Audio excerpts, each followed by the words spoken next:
Friends, if you're excited to watch the mind-blowing sci-fi thriller Phoenician Scheme 2025 in English, then make sure to hit that like button right now.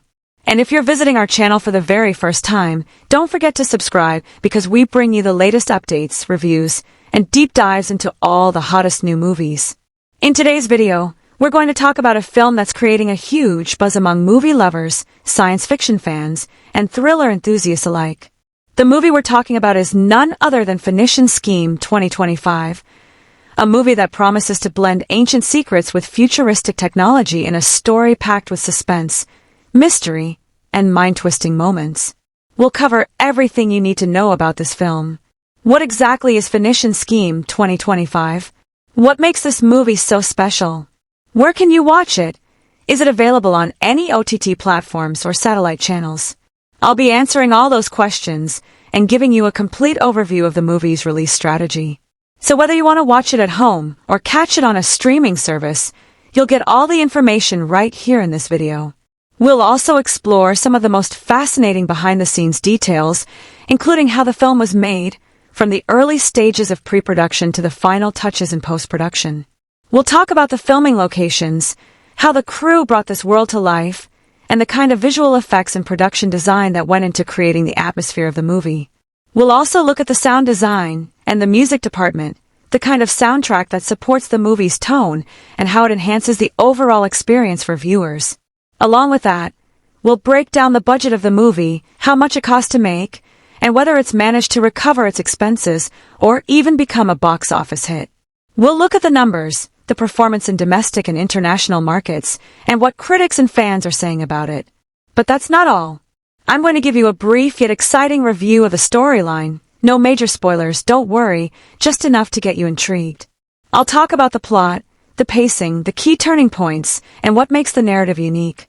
We'll also highlight the cast of the film, who's playing the lead roles, who are the supporting characters, and how well the actors have performed.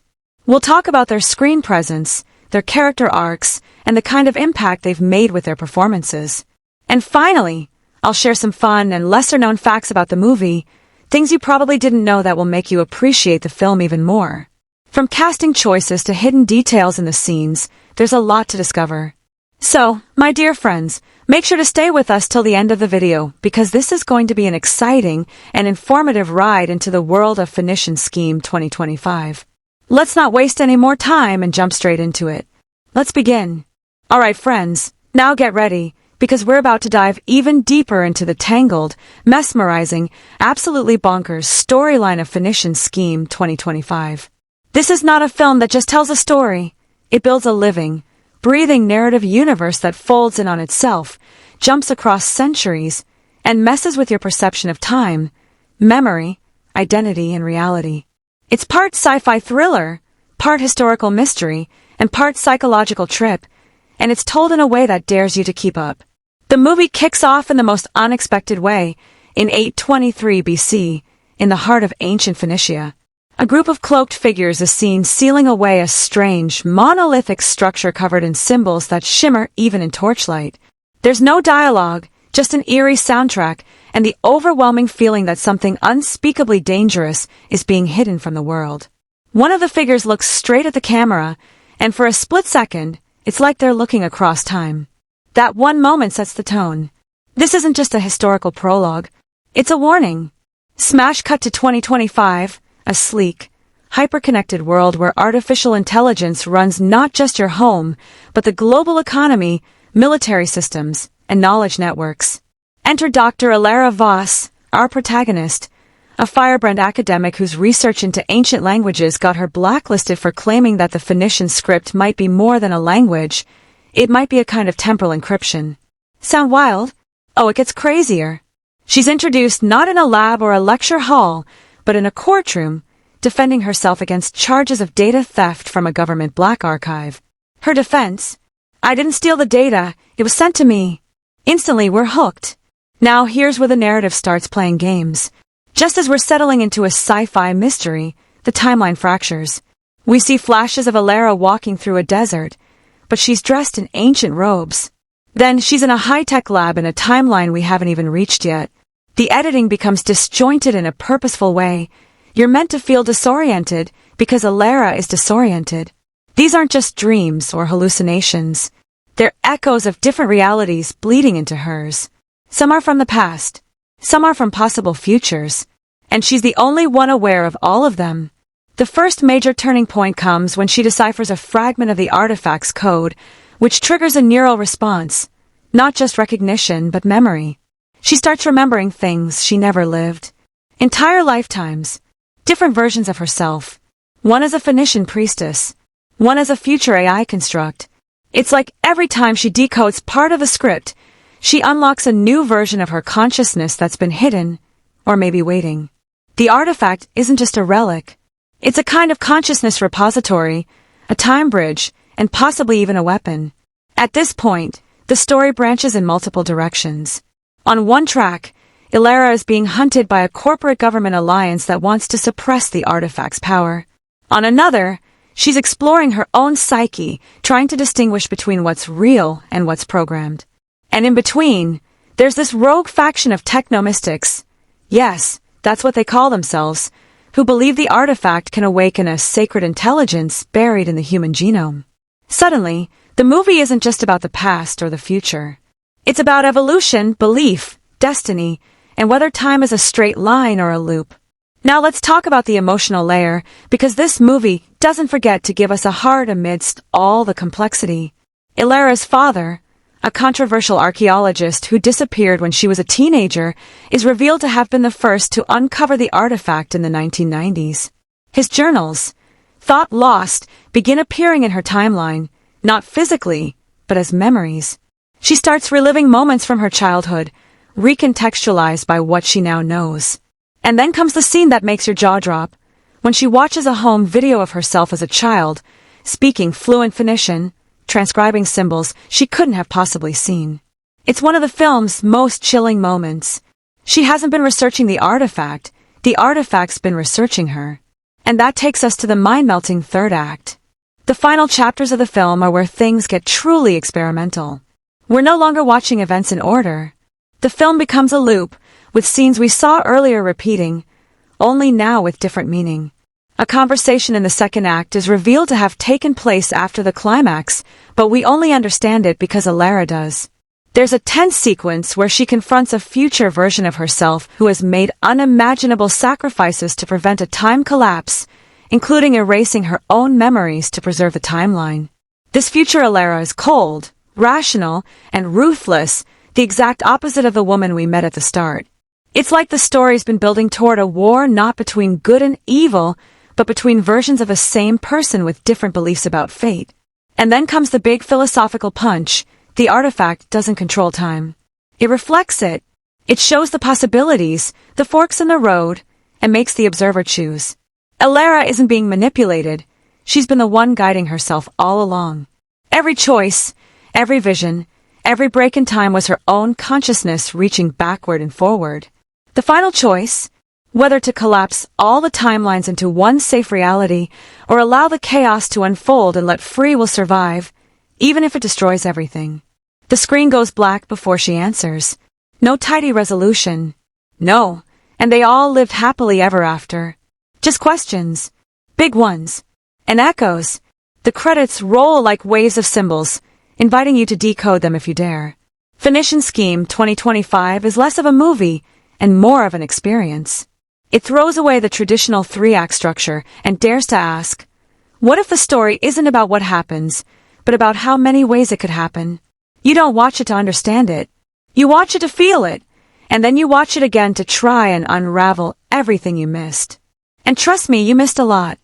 Alright friends, buckle up, because we're going deep into the heart of Phoenician Scheme 2025, and trust me, the characters here aren't just passengers in a cool-looking sci-fi ride.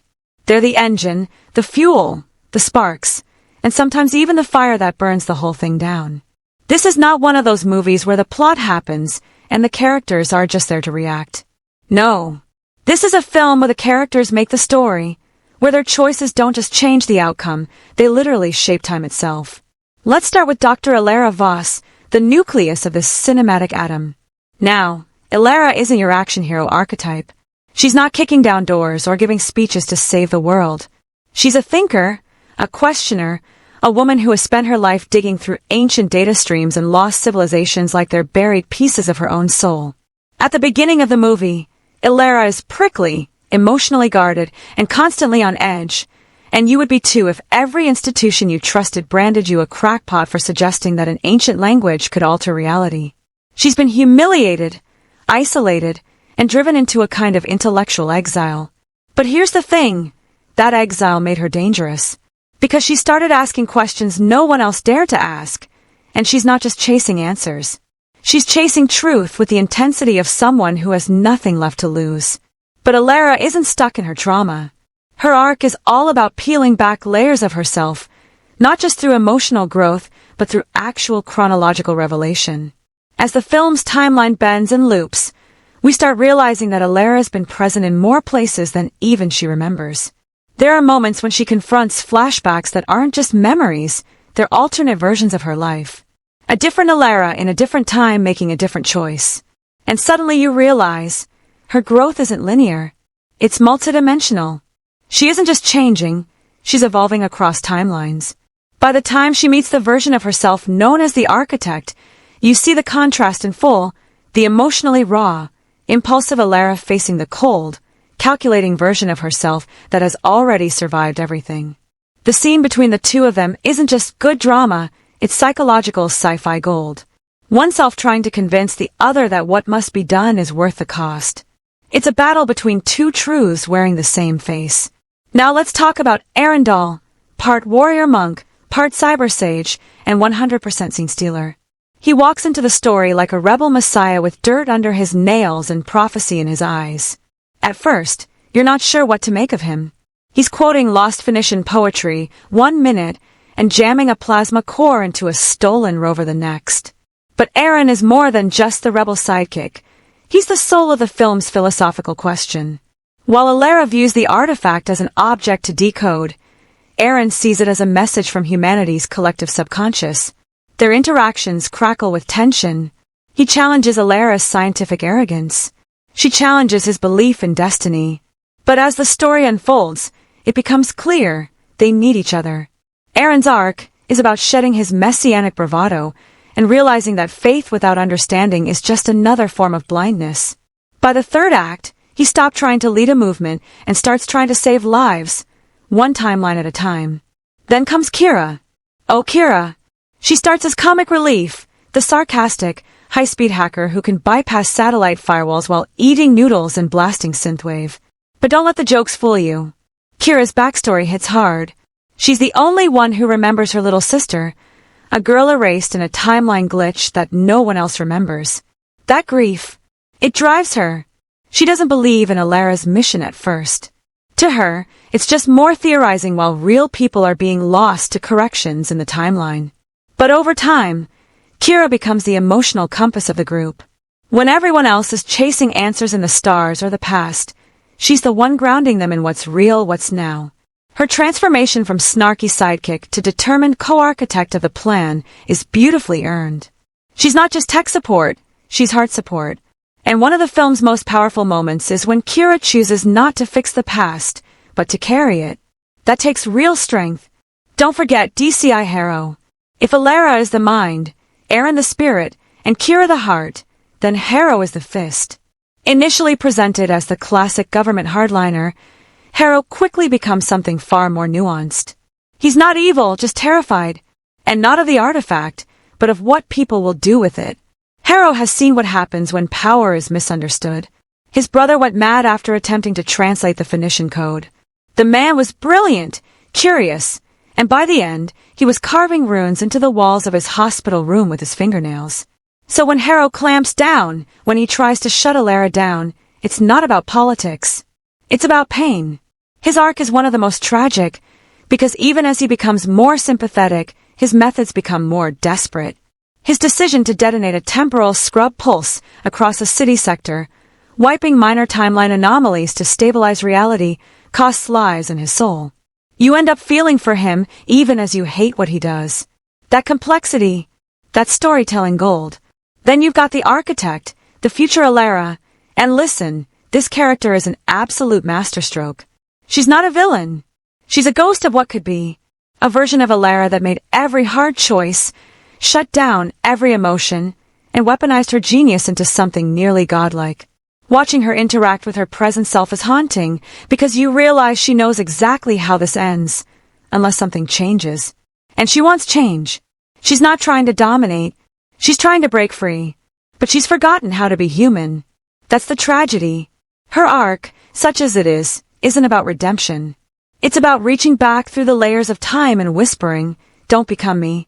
Every single character in Phoenician Scheme 2025 carries a thread in this web of reality, and they're all tied together by one core idea, that identity isn't fixed. That who we are is not just shaped by our past, but by our possibilities. These characters aren't walking a straight path, they're spiraling through a kaleidoscope of choices, regrets, and alternate selves. And it's in those moments, the quiet conversations, the philosophical arguments, the desperate acts of belief or betrayal, that the film finds its soul. So if the plot is the brain of Phoenician Scheme 2025, and the visuals are the body, then the characters? They're the beating, time-warped heart, broken, beautiful, and unforgettable. Let's open the throttle and dive even deeper into the performance engine of Phoenician Scheme 2025, because this isn't just a film that casts actors, it unleashes them. This is the kind of movie where every performance feels like it's happening on multiple levels at once, the outer layer you see, the emotional current underneath, and the temporal echoes trailing behind. And what makes this cast so exceptional is that they don't just handle the complexity, they thrive in it. You can practically see the gears turning behind their eyes, even when the dialogue cuts to a whisper. These aren't performances built on volume or theatrics. They're built on precision, intensity, and the kind of psychological depth that pulls you in and never lets go. Let's start again with Nia Holloway, who doesn't simply carry the film, she anchors it across timelines. Her performance as Dr. Alara Voss is so layered that it feels like watching 5 different people occupying the same body over the course of the film. She starts off brittle, like a fortress built around a crack, armored by intellect and past betrayals. There's a quiet ferocity in how she engages with the world, like someone constantly balancing the need to prove herself with the urge to just disappear from it all. Nia does something really rare here. She performs doubt with clarity. You see Alara trying to hold back her hope, her fear, her own capacity for belief. And when those emotions inevitably break through, it doesn't feel like a shift, it feels like an eruption. 1 minute she's dissecting the mathematics of temporal phonetics, the next she's breaking down as a vision of a forgotten memory stabs into her reality like a knife. Nia plays those shifts with such elegance that it feels effortless, and yet you can tell there's nothing easy about it. Then there's the other side of the mirror, the architect. Nia Holloway again, but this time it's a tour de force of restraint and power. Everything about the character is sharp, still deliberate. She barely moves, barely reacts, and yet you can't take your eyes off her. She speaks like someone who has burned through 1,000 lifetimes and is too exhausted to lie anymore. There's a haunting calm to her presence, the kind that comes not from peace but from total emotional shutdown. It's like watching a ghost of a future that should never have been. And when these two versions of Alara finally meet, the tension is electric. It's not just one of the best dual-role performances in recent sci-fi. It's one of the most introspective, because Nia is playing against herself, emotionally and ideologically. It's mesmerizing. Rafi Gavran brings a wildly different kind of energy as Aaron Dahl, and it's the perfect counterbalance. Rafi's Aaron is enigmatic, impulsive, almost too intense for the frame at times, and that's exactly what makes him so compelling. He delivers his lines like they've been carved into his soul. There's the spiritual edge to him, like he's channeling truths he barely understands himself. What makes Rafi's performance stand out is that Aaron always feels like he's on the verge of losing control, not physically, but mentally. He's someone who knows he's important, knows he's part of something bigger, but doesn't quite know if he can live up to it. And that tension bubbles under every scene he's in. Rafi's physicality is also a huge part of the performance, the way he paces, gestures, even how he breathes in a moment of silence. It's like his body is always trying to catch up to his mind. And when Aaron starts to realize that his beliefs might be flawed, when that messianic swagger crumbles into confusion and humility, Rafi delivers that internal collapse with a kind of aching grace. You don't see the shift happen. You feel it. Now let's give Lena Whitaker the praise she so completely earns as Kira, the film's wild card and emotional heart. Lena explodes off the screen with charisma and wit, fast-talking, eye-rolling, emotionally guarded but always watching, always calculating. At first, she seems like the fun, comic relief hacker, all sarcastic one-liners and caffeine-fueled tech wizardry. But then, slowly, quietly, Lena begins slipping in notes of sadness, fear, and loss. There's a moment where she's telling a story about her sister, one that no one else remembers because of a timeline reset, and it's devastating. She's still cracking jokes, still playing it cool, but her voice cracks, just for a second. Her lip tightens. And just like that, the whole character shifts. Kira isn't just the team's tech brain. She's the one who remembers what's been lost, even when no one else can. Lena plays that contradiction beautifully, the Quicksilver intelligence and the deep, unhealed wound. And by the end of the film, when Kira has to make her own impossible choice, Lena delivers a performance that feels like a punch to the chest, not because it's loud, but because it's true. Indira Varma, meanwhile, walks into this film with gravitas so thick you could cut it with a knife. As DCI hero, she exudes power, command, and something colder, fear. But it's a buried fear, the kind that looks like confidence until the cracks start to show. Indira gives a masterclass in how to perform authority without shouting. Her scenes with Alara are especially sharp, two brilliant minds clashing, both convinced they're right. And when Harrow's backstory is revealed, and we see the guilt she carries, Indira plays it with heartbreaking dignity. She doesn't break down. She doesn't beg for sympathy. She just exists inside that pain, and it radiates through the screen. There's a moment where she's sitting alone, watching a corrupted video of her brother from before his collapse, and she doesn't say a word, but her whole body sinks. That's what great acting is, saying everything while saying nothing. Let's not skip over the supporting players, because this movie is stacked. Michael Esper as Professor Denholm gives a performance that feels like a ghost slowly remembering he used to be human.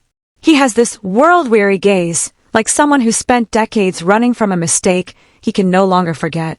His scenes with Alara are laced with regret, and you can tell there's history between them even before it's explained.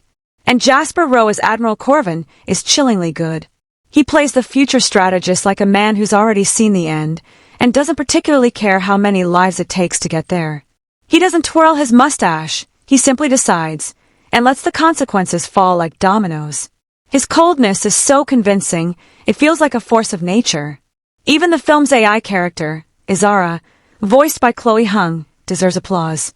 Chloe delivers her lines with just enough tonal wrongness to be unsettling, not robotic, but inhumanly calm.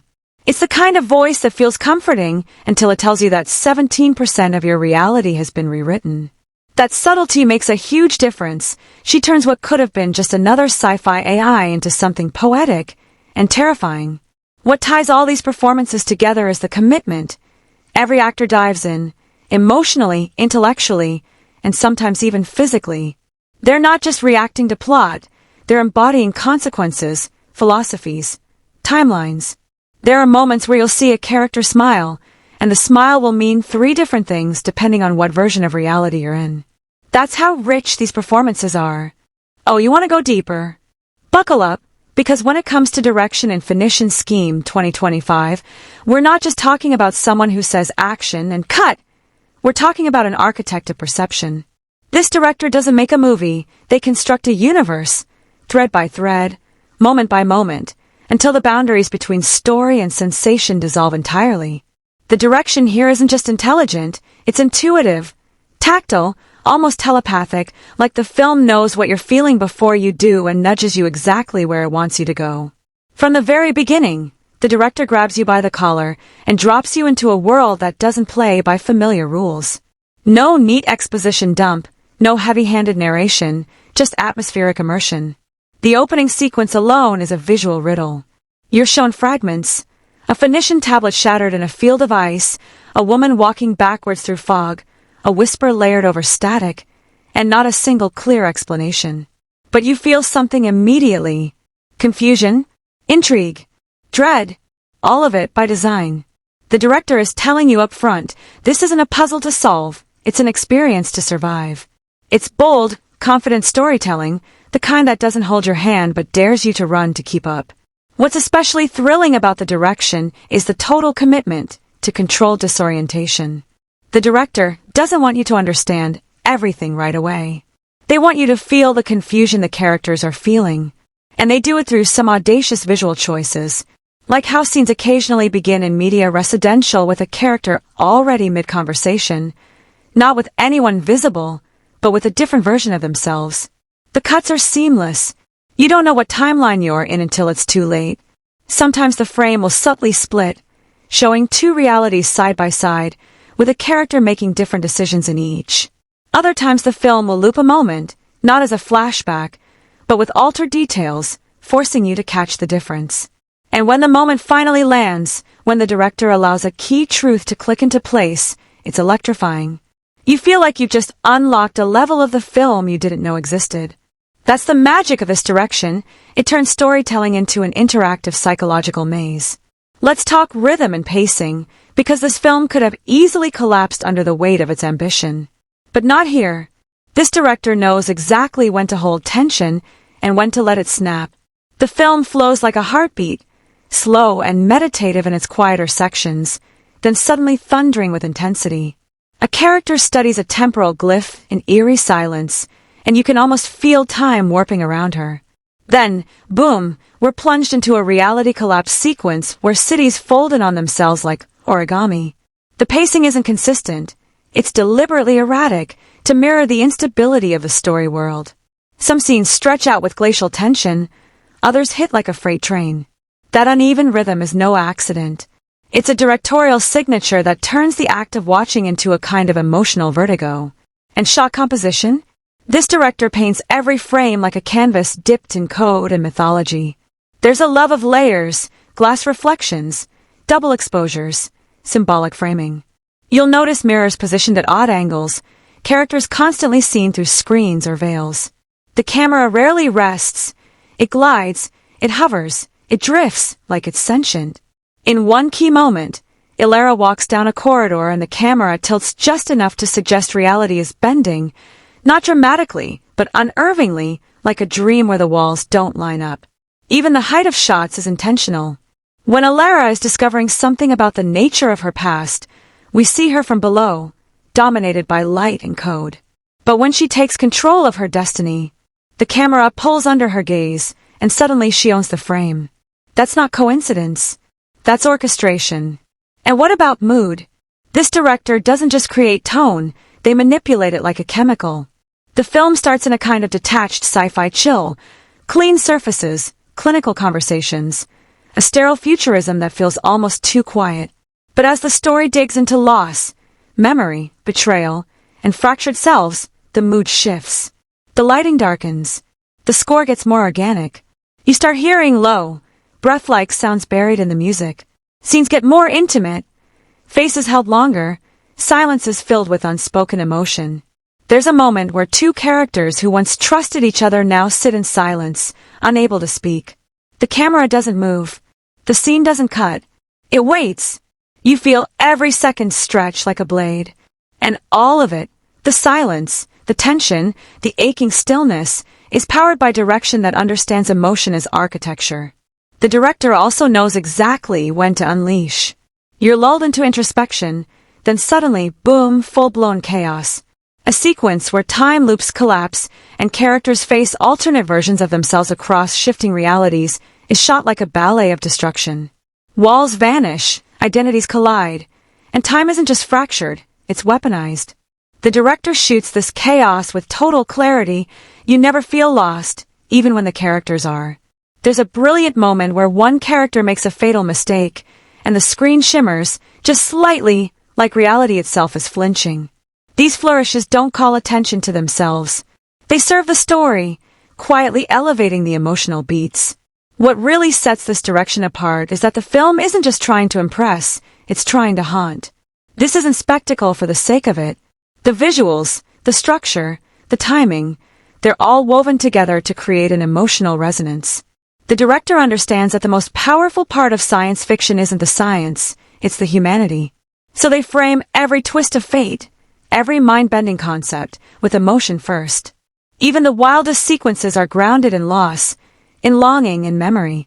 You're never more than a few seconds away from a visual metaphor, a burned photo, a broken watch, a flickering recording of a voice that no longer exists.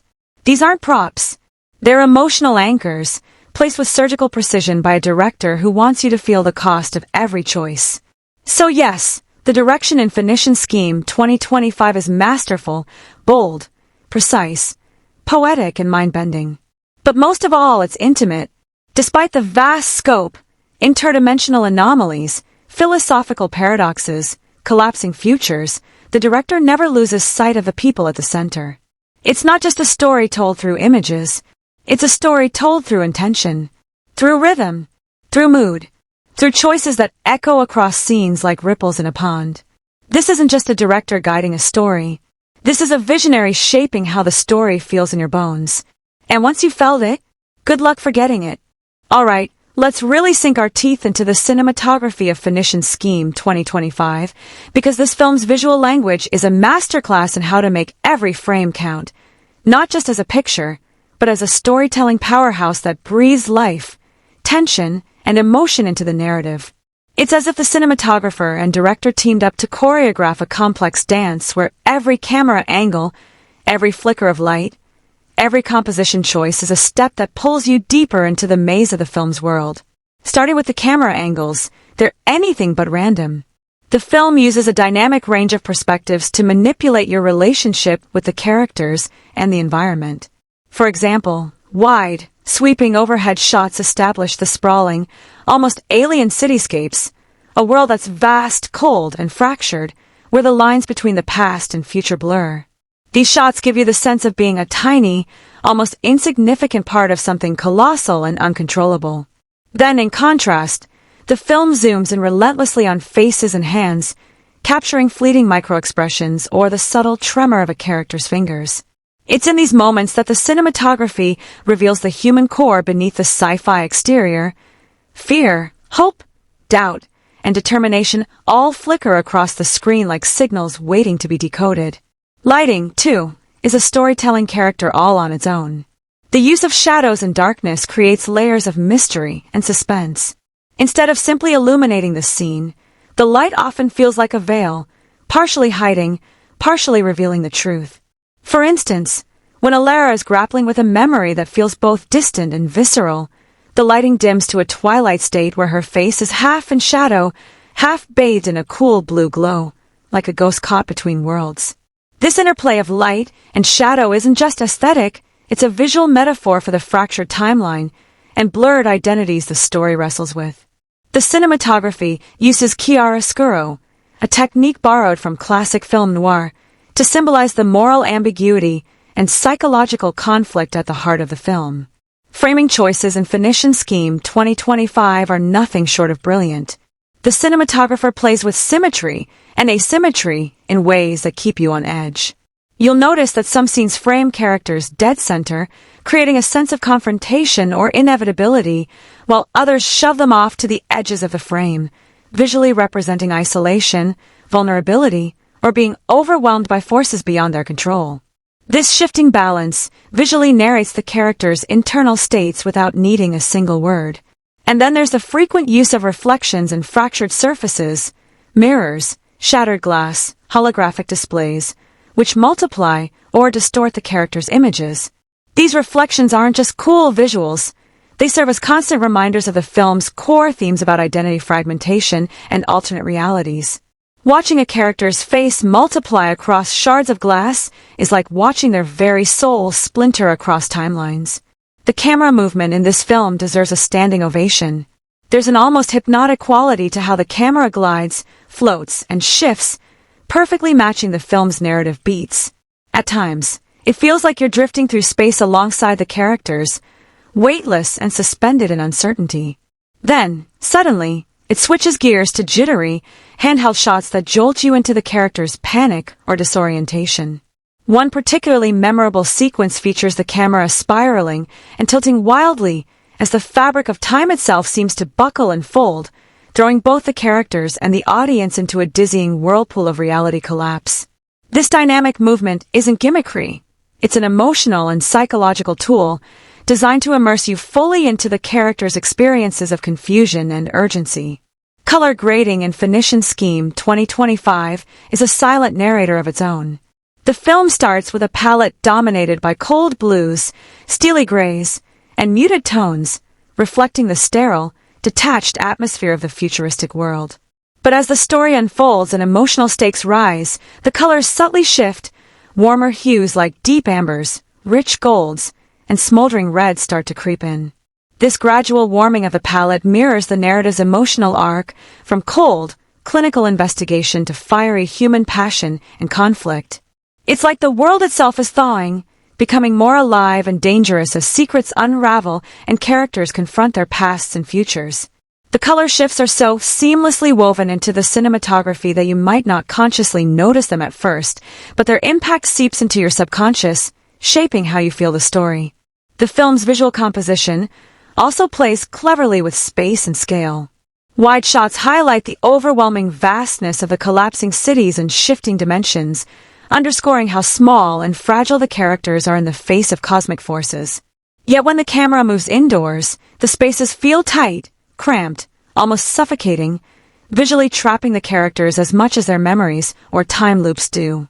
This contrast between grandiosity and claustrophobia is expertly managed through framing and lighting, reinforcing the emotional landscape of the story. The use of negative space is deliberate too. Empty corners, dark hallways, silent voids, all evoke loneliness and uncertainty. Then there are those moments of pure visual poetry that linger long after the film ends. One unforgettable shot features Alara standing alone in a flooded chamber, the water reflecting flickering ancient symbols on the walls. The camera holds on her as she touches the water's surface, ripples distorting the glowing script.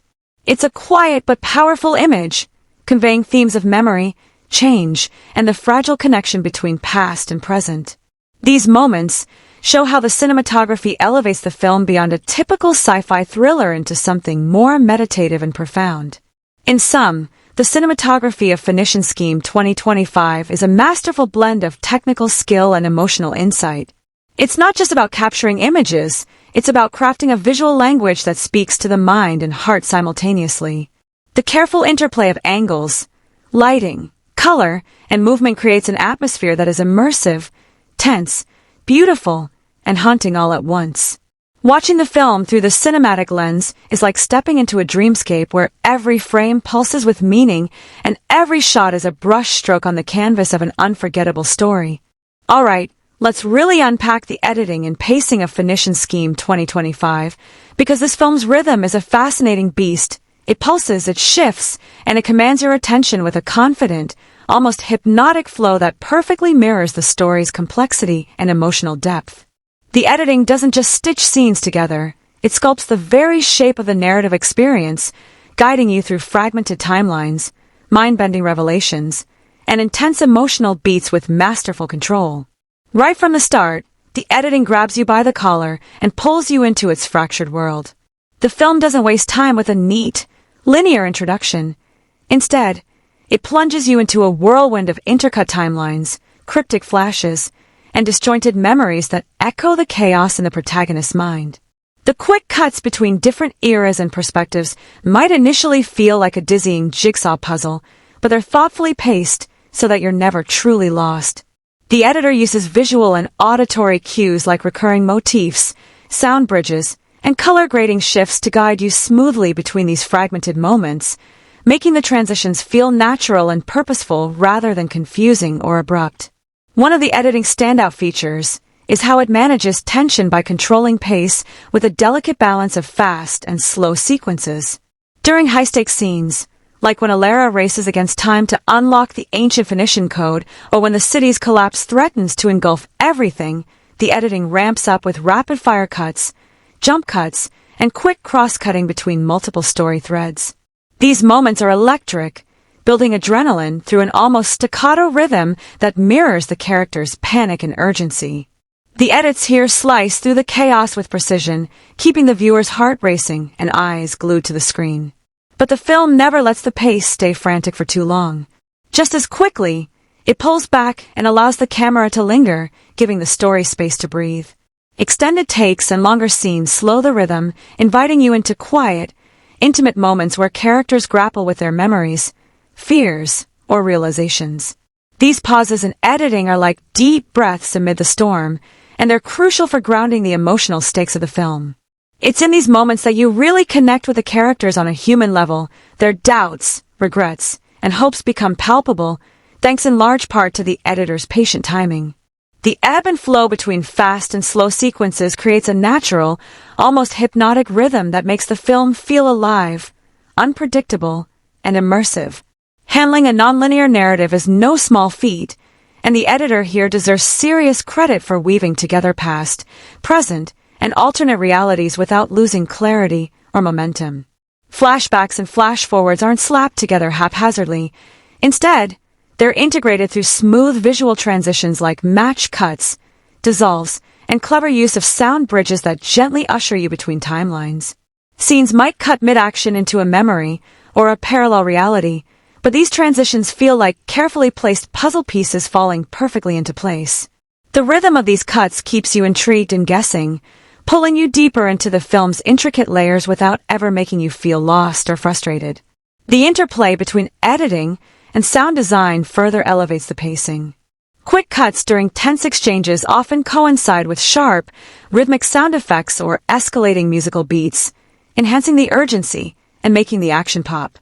Conversely, slower cuts are accompanied by ambient sounds or minimalistic scores that let silence and subtle noises fill the space, heightening emotional impact and drawing you into the characters' internal worlds.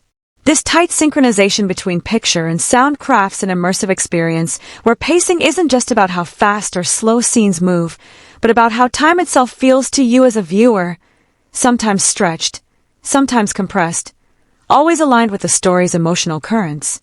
Montage sequences in the film deserve a special mention for how the editing turns exposition into compelling storytelling. Rather than long-winded explanations, these montages use rhythmic cuts, overlapping images, and strategic pacing to convey complex information quickly and stylishly. For example, sequences showing Alara's decoding process intercut with images of ancient symbols, digital overlays, and crumbling architecture, creating a visual symphony that informs without boring. The pacing in these montages is punchy and energetic, keeping the narrative momentum strong, even during information-heavy moments. When it comes to character moments, the editor knows exactly when to slow things down for maximum emotional resonance. Extended shots and minimal cuts during key dialogues or introspective scenes allow performances to shine and emotional beats to land deeply. These editing choices create a sense of intimacy and vulnerability, inviting you to linger with the character's thoughts and feelings. It's a smart contrast to the film's more kinetic sequences, and adds layers to the storytelling by giving emotional complexity the time it deserves. Cross-cutting is another technique used masterfully to build suspense and weave together the film's multiple storylines. Intense sequences where Alara races against time are intercut with scenes showing the city's increasing instability, escalating tension as both plot threads hurtle toward collision. This interplay not only maintains excitement, but also visually and rhythmically ties disparate narrative strands together, making the story feel cohesive even as it jumps across timelines and perspectives. Ultimately, the editing of Phoenician Scheme 2025 feels like the film's invisible conductor, orchestrating the pace with an expert hand. It balances chaos and calm, urgency and reflection, clarity and mystery, creating a rhythm that pulls you in and won't let go. The pacing isn't just a mechanical aspect of the film. It's an emotional journey in itself, guiding you through twists and turns with the perfect tempo. Watching the film is like riding a wave where each crest and trough is carefully timed to thrill, surprise, and move you. So as you watch, pay attention to the way scenes flow and the rhythm shifts, because the editing is not just piecing the story together, it's crafting an experience that's as immersive and exhilarating as the story it tells. Let's dive even deeper into the soundtrack and score of Phoenician Scheme 2025, because this isn't just background music playing softly behind the scenes. It's a vital, living part of the film's soul, working in tandem with the visuals and story to create a full sensory experience that lingers long after the credits roll. The composer has done something truly remarkable here, crafting a sonic universe that feels as layered and complex as the narrative itself, blending old-world mystique with futuristic energy in ways that keep you hooked and emotionally engaged throughout the film. From the very opening moments, the music sets the tone with a soundscape that's equal parts mysterious and electrifying. Imagine deep, resonant drones that ripple like ancient echoes, combined with crisp, synthetic beats that pulse like the heartbeat of a sprawling cyber city. This fusion immediately tells you that the film isn't just a sci-fi thriller, it's a collision of time and technology, myth and machine. The soundtrack becomes your sonic map for navigating this world, signaling when you're stepping into a moment of tension, revelation, or quiet introspection. One of the most fascinating aspects is the use of recurring motifs throughout the score. These aren't just catchy melodies, they function like musical threads weaving through the story, binding disparate plot points and emotional arcs together. Take, for example, the haunting Phoenician motif. It starts out as a subtle, almost ghostly sound, barely more than a whisper of ancient secrets carried on the wind. But as the film progresses, this motif evolves, gaining layers and complexity. Sometimes it's woven into a tense action scene as a subtle undertone. Other times it's the centerpiece of a quiet, emotional moment, almost like a musical character in its own right. This evolution mirrors the characters' own journeys, reflecting their growing understanding and the deepening mystery at the film's core. The soundtrack's dynamic range is another highlight. The composer expertly balances moments of sparse, atmospheric minimalism with bursts of high-energy orchestration. During scenes of quiet tension or personal reflection, the music often pulls back to simple, ethereal textures, wisps of synths, gentle plucks of strings, or distant, echoing vocalizations that evoke a sense of solitude and introspection. These passages create emotional space, inviting you to sink into the characters' inner worlds and the film's haunting atmosphere. It's like the music is breathing with the story, pulling you closer to the emotional heartbeats beneath the surface. Then, when the narrative demands it, the score explodes into life with driving rhythms and intense layers of sound. Action sequences and suspenseful moments are charged with powerful percussion, synthetic bass lines, and soaring orchestral swells that raise the stakes and make every chase or confrontation feel visceral and urgent. The music here doesn't just accompany the action, it amplifies it, turning every movement and clash into a pulse-pounding experience. The editing and music work in perfect harmony during these scenes, with cuts and beats aligning seamlessly to create an almost hypnotic momentum that keeps you on the edge of your seat. Silence is wielded as a powerful tool throughout the film's sound design and score. There are moments where the music drops away completely, leaving only the ambient sounds of the environment, the distant hum of machinery, the rustle of wind, or the faint echoes in a deserted cityscape. These silences heighten tension, making the arrival of music all the more impactful when it returns. It's a masterful use of contrast that keeps you emotionally invested, reminding you that sometimes what's not heard can be just as powerful as what is. The soundtrack's blending of electronic and orchestral elements is especially noteworthy. It never leans too heavily on one style but instead weaves the two together into a unique sonic fabric. Synthetic textures create an otherworldly vibe, while strings and subtle choral arrangements add warmth and humanity. This balance reflects the film's themes, the collision of ancient history with cutting-edge technology, the fusion of mythic mystery with modern urgency. The result is a soundscape that feels fresh and original, avoiding the cliches often found in sci-fi scores, and instead offering something distinctly memorable and tailored to this film's identity. Sound design works hand-in-hand with the score to create a fully immersive auditory experience. Layered beneath the music are subtle environmental sounds that add texture and realism to each scene. Whether it's the mechanical whir of futuristic devices, the echoing footsteps in vast, empty corridors, or the distant rumble of a city on the brink of collapse, these sounds are integrated seamlessly with the music. This careful balance ensures that the soundtrack never feels overbearing or disconnected from the world on screen, but instead becomes part of the film's very fabric. In scenes where the film's narrative shifts between different timelines or realities, the music smartly adapts to signal these transitions. Changes in instrumentation, tempo, or tonal quality help guide the audience intuitively through complex shifts without the need for confusing exposition. For instance, a warm, melodic theme might fade into a colder, more electronic variation to mark a move from past to future, or reality to memory. This subtle musical cueing is an elegant storytelling device that enhances clarity and emotional connection simultaneously. The composer also plays with texture and layering in creative ways. Sometimes the score will build gradually, starting with a single instrument or motif, and slowly adding layers of sound until it swells into a full orchestral electronic crescendo. Other times, it strips down to bare essentials, using silence and sparse notes to create moments of tension or melancholy. This push and pull of sonic density mirrors the film's narrative tension, moments of revelation contrasted with uncertainty and mystery. Finally, the score's emotional versatility is impressive. It captures the full range of the film's moods, from eerie suspense to hopeful longing, from frantic urgency to quiet sorrow. This emotional breadth is essential in a story as intricate as Phoenician Scheme 2025, helping to ground its high-concept ideas in relatable human feelings. The music acts almost like an emotional guide, gently steering you through the labyrinth of the plot while amplifying the personal stakes for the characters. So, when you watch Phoenician Scheme 2025, don't just hear the music, listen to it. Notice how it whispers secrets, pulses with tension, and swells with emotion. The soundtrack and score aren't just background elements, they're storytelling tools in their own right, weaving an invisible thread that connects every scene and every moment into one unforgettable experience.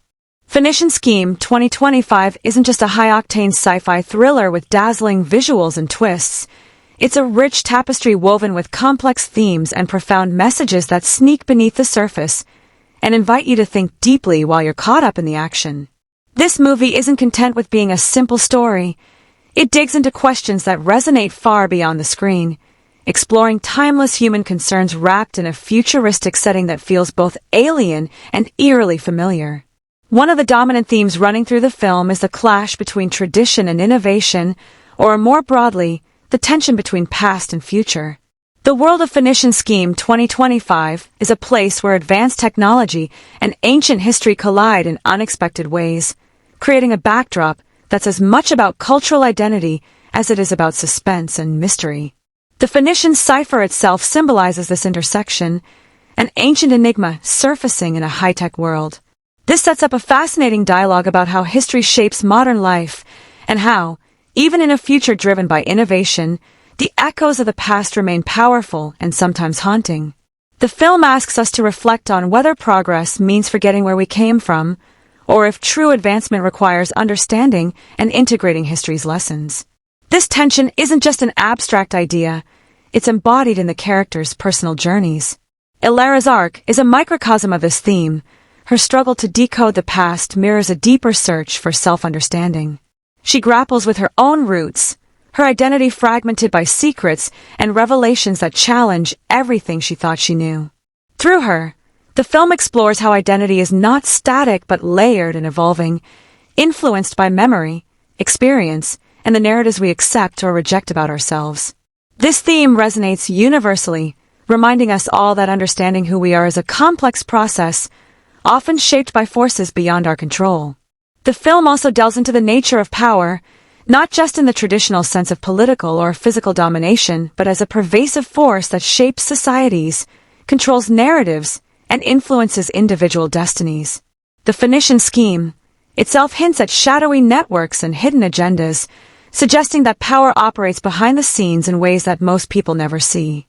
This adds a layer of paranoia and urgency to the story, but also encourages viewers to question the sources of authority in their own lives and how much control they truly have. The film resists simplistic good versus evil binaries and instead presents power as multifaceted, often wielded through manipulation, secrecy, or subtle coercion. This complexity adds realism and depth to the story, making it more than just a battle of heroes and villains. Memory and truth form another fascinating thematic strand.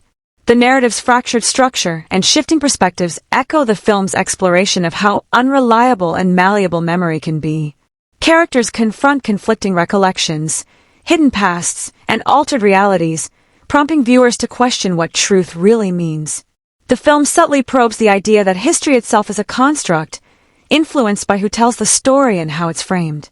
In an era where misinformation is rampant, this theme feels especially timely and thought-provoking. The film doesn't offer neat answers, but instead invites the audience to grapple with the unsettling notion that what we believe to be true might always be incomplete or distorted. Resilience and hope weave their way through these heavier themes, providing emotional counterbalance. Despite the dark conspiracies and existential threats, the characters demonstrate remarkable strength, curiosity, and a yearning for connection. The film suggests that even in the face of overwhelming odds and fractured realities, the human spirit strives to find meaning and fight for justice. This message emerges organically from the story rather than feeling imposed, giving the film a quietly uplifting undercurrent amid the tension. Duality is another compelling motif running throughout Phoenician Scheme 2025. Light and shadow, past and future, truth and illusion, all these pairs play out not only visually but philosophically. The characters often find themselves caught between conflicting forces or choices that force them to confront their own contradictions. This theme deepens the moral and emotional complexity of the film, making it feel like a meditation on balance and the nature of existence. It's a reminder that life is rarely black and white, and that understanding often comes from embracing ambiguity. What's remarkable is how naturally these themes emerge from the film's narrative and characters. They don't feel like an afterthought or a heavy-handed lecture. Instead, they bubble up from the plot's twists and the characters' struggles, enriching the story and inviting reflection. The film respects the audience's intelligence, weaving in its ideas with subtlety and nuance, so you find yourself thinking about them almost without realizing it. Watching Phoenician Scheme 2025 becomes an experience that engages both the mind and the heart. The film encourages you to ask your own questions about history, identity, power, and truth, without ever spoon-feeding answers. It's this openness that makes the movie linger in your thoughts and invites multiple viewings and discussions to fully appreciate its layers. So beneath all the futuristic gadgets, shadowy conspiracies, and adrenaline-fueled sequences lies a film that's deeply human in its concerns. It reminds us that no matter how advanced our technology or how complex our world becomes, we're still grappling with the same fundamental questions about who we are, where we come from, and how we shape our futures. And that's what gives Phoenician Scheme 2025 a lasting impact, a thrilling adventure and a thoughtful exploration wrapped into one unforgettable journey. In Phoenician Scheme 2025, visual effects aren't just a garnish, they're the lifeblood of the film's atmosphere, the silent architects behind every shifting wall, every impossible skyline, every glitch in reality that makes you sit up and wonder if your own world might be hiding a secret or two. From the opening seconds, you're launched into a visual terrain that's not just futuristic, it's meticulously engineered to feel like it's evolved out of our current world, not simply invented for the screen. The CGI doesn't scream for attention. It wraps around the narrative like invisible thread, shaping moments both massive and minute with the same attention to detail. Let's start with the environments. The world building here isn't confined to wide shots of sprawling cities, though yes, there are sweeping, mind-blowing vistas that would make your jaw drop. The brilliance lies in how deeply integrated the CGI is into everyday settings. A street vendor's cart emits a soft blue glow from a floating register that calculates purchases in real time. Traffic flows above and below on translucent roads threaded with organic LED veins. It's not just spectacle, it's function. The VFX team treats every background element as if it has its own story, its own reason for existing. You can pause any frame and find layers of detail that hint at cultural shifts, economic tensions, or technological dependencies. And that's the power of truly immersive CGI. It makes the background tell a story, even when the characters aren't speaking. Now, when the film transitions into more surreal territory, and it does often, it doesn't hold back. There are moments when the characters cross into zones where physics is optional, time becomes elastic, and entire locations seem to shimmer with dual realities. Instead of simply using CGI as a flashy transition tool, the film allows the environment to respond emotionally to what's happening in the story. A character's anxiety might cause the walls to warp ever so slightly. A revelation might split the floor beneath them into thousands of shifting panels that reveal memory shards or past lives. These aren't just cool effects, they're narrative metaphors turned visual. The VFX becomes a direct extension of the characters' inner worlds, as if the universe itself is reacting to their choices. One standout technique used in Phoenician Scheme 2025 is the integration of real-time holography into live-action sequences. When characters interact with digital memories or encrypted messages, it's not a flat overlay. It's a living, breathing layer of light and data that spills into the real world like smoke. Characters walk through glowing trails of audio recordings, reach into broken memories to pull out visual fragments, and dodge collapsing maps that glitch like they're disintegrating from the future. The CGI doesn't just show you the future, it lets you touch it, feel it, get disoriented by it. The blending of practical effects with digital ones is also masterful. Instead of going full green screen, the film uses practical sets enhanced with subtle digital manipulation, making every surface, prop, and costume feel grounded. A crumbling temple isn't just a matte painting, it's partially built, with CGI adding the depth, the light play, the living insects crawling over stone, the distant echo of long-gone voices embedded in the structure's code. The result? A sense of tactile realism you rarely get in purely digital worlds. And then there are the major set pieces. Yes, the big, loud, epic showdowns where CGI is allowed to flex its muscles. There's one sequence, without spoilers, involving a massive data vault shaped like a floating cathedral that slowly unfolds in zero gravity like a blooming flower made of crystal code. As our characters leap across shifting platforms, each data node pulses like a heartbeat, and fragments of the past flicker in the air like stardust. It's a moment of pure digital ballet, precise, dazzling, and narratively loaded. You're not just impressed, you're emotionally overwhelmed. And that's rare. Creature design is another arena where the CGI deserves applause.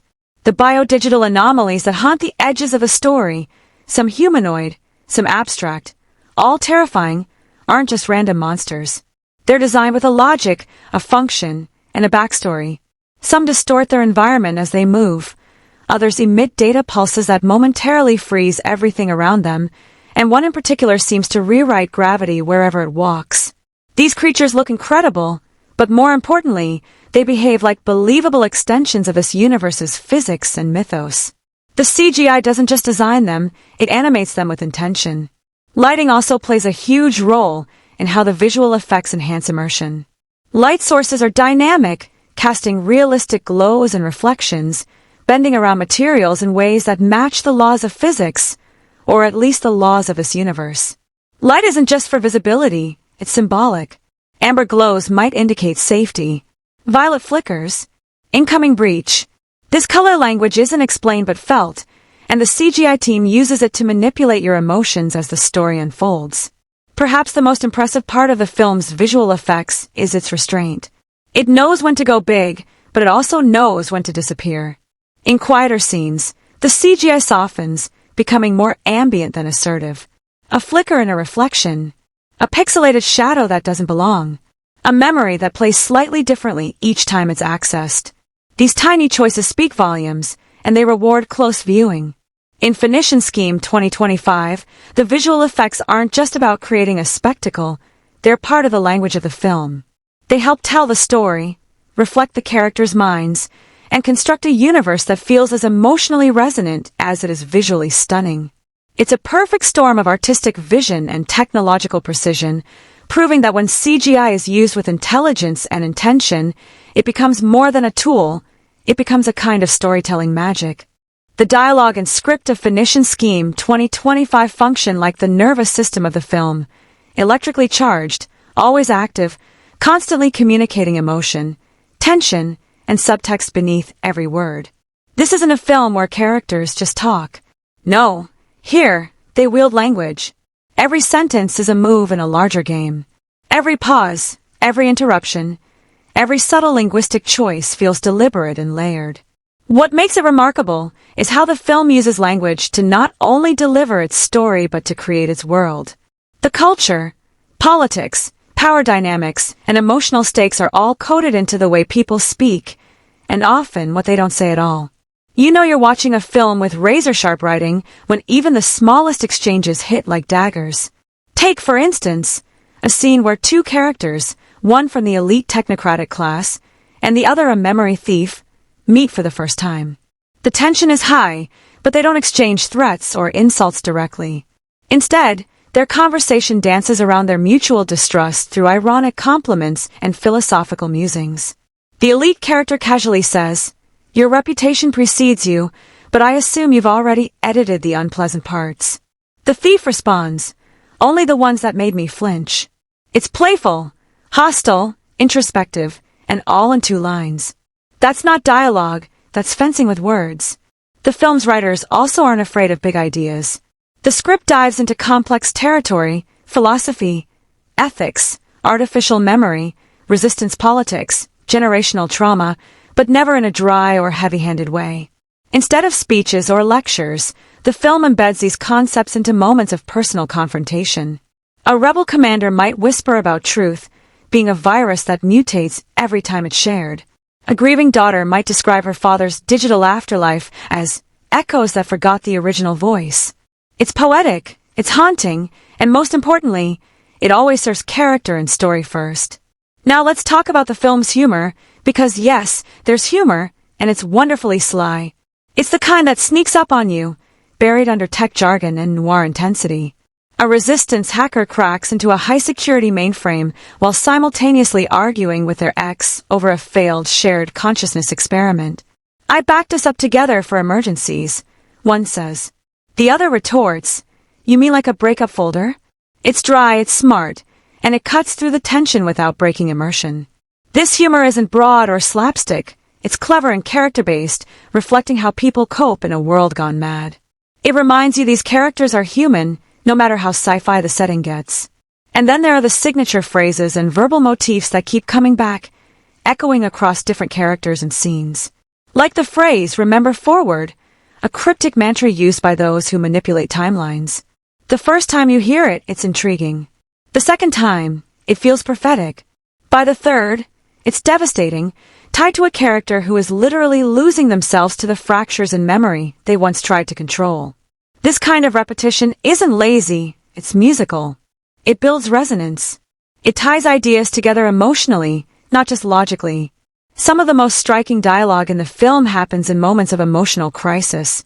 There's a point where a lead character is forced to confront a version of herself from a splintered timeline. It's an impossible situation, but the script treats it like a deeply personal reckoning. No sci-fi technobabble, just raw emotional language. "You forgave everyone but me," one version says. "I couldn't," the other replies. "You remembered everything." That moment lands like a punch to the chest, not because it's flashy, but because it's true. The writing allows characters to be vulnerable in the middle of all the conceptual madness, and that's where it truly shines. The beauty of the script is also in its restraint. Not everything is explained. Some characters speak in fragments, in riddles, in half-memories that make sense only when you're willing to piece them together. There are unanswered questions, deliberate ambiguities, and lines that feel like they're still echoing even after the characters leave the scene. It's a script that respects the audience. It asks you to listen closely, to think, to feel the gaps between the words. And yet, it never feels inaccessible. That's the magic trick. Despite all the dense ideas, the layered metaphors, the shifting timelines, the script never forgets it's telling a human story. Relationships, betrayal, loss, identity, all the classic dramatic pillars are here, just refracted through a futuristic lens. The best lines stick with you not because they're flashy, but because they mean something. "You can't delete a feeling," one character says. "You can only reroute it." That's a line you remember.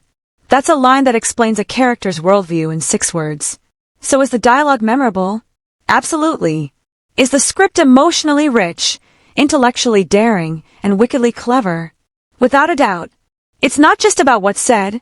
It's about how the words shape the world, how the tone deepens the tension, and how the silence between lines becomes just as loud. Phoenician Scheme 2025 doesn't just have good dialogue, it has designed dialogue. Crafted, charged, deliberate. And that, more than any explosion or CGI flourish, is what makes it sing. In Phoenician Scheme 2025, the set design isn't content with just looking futuristic or cool, it immerses you. It throws you headfirst into a meticulously layered world where every location feels like it has been lived in, struggled over, and reinvented a dozen times. This isn't your typical sci-fi gloss of shiny metal and neon haze.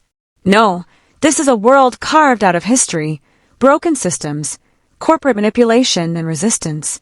The result is an architecture of contradiction, where every crack in the wall, every humming panel, every flickering hologram tells a story of survival, evolution, and cultural complexity.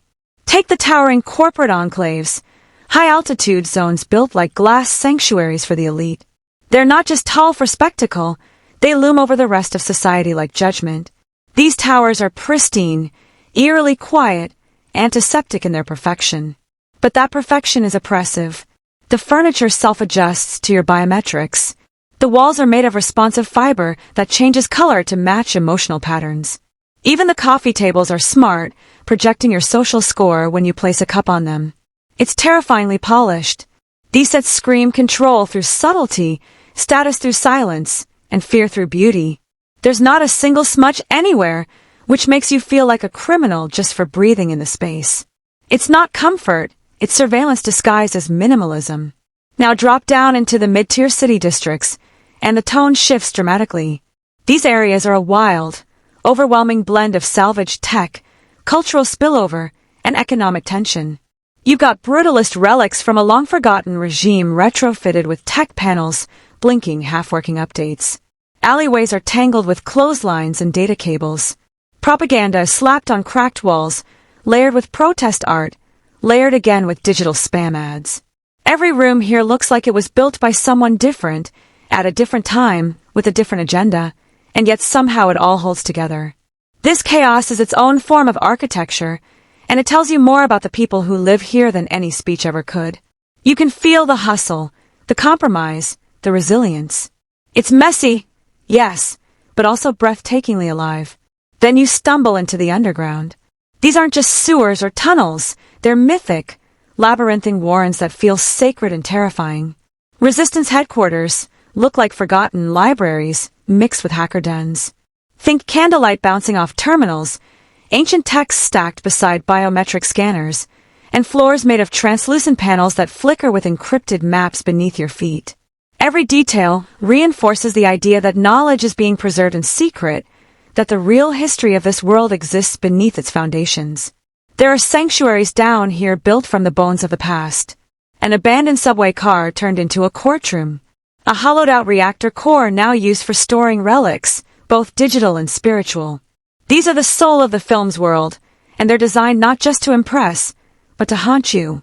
And the film doesn't shy away from the abstract or the otherworldly. There's a massive neural temple, a dreamlike place that only exists on the edge of consciousness, a digital construct built from memory and emotion. It's shaped like a sacred hall, but its walls ripple like liquid when characters walk through them. The furniture reforms based on who enters. Voices from the past echo in the flickering reflections. And yet, nothing here feels random. The set is built on patterns, mathematical spirals, fractals, and glitches, suggesting that even dreams are now coded, regulated, manipulated. It's absolutely surreal, but somehow rooted in the film's own internal logic. You don't question its existence, you just feel it. Let's not forget the props and small set pieces that bring all this to life. A data disk, hidden in the handle of a teapot. A typewriter modified to transmit signals across timelines. Keys made of biological tissue. Light sources that dim when truth is spoken. These aren't just imaginative details, they're storytelling tools, laced with meaning and used sparingly to make scenes richer without overwhelming them. The best part? You rarely get an explanation. The film trusts you to observe, to wonder, to decode these environmental clues on your own. Even outdoor spaces are dense with intention.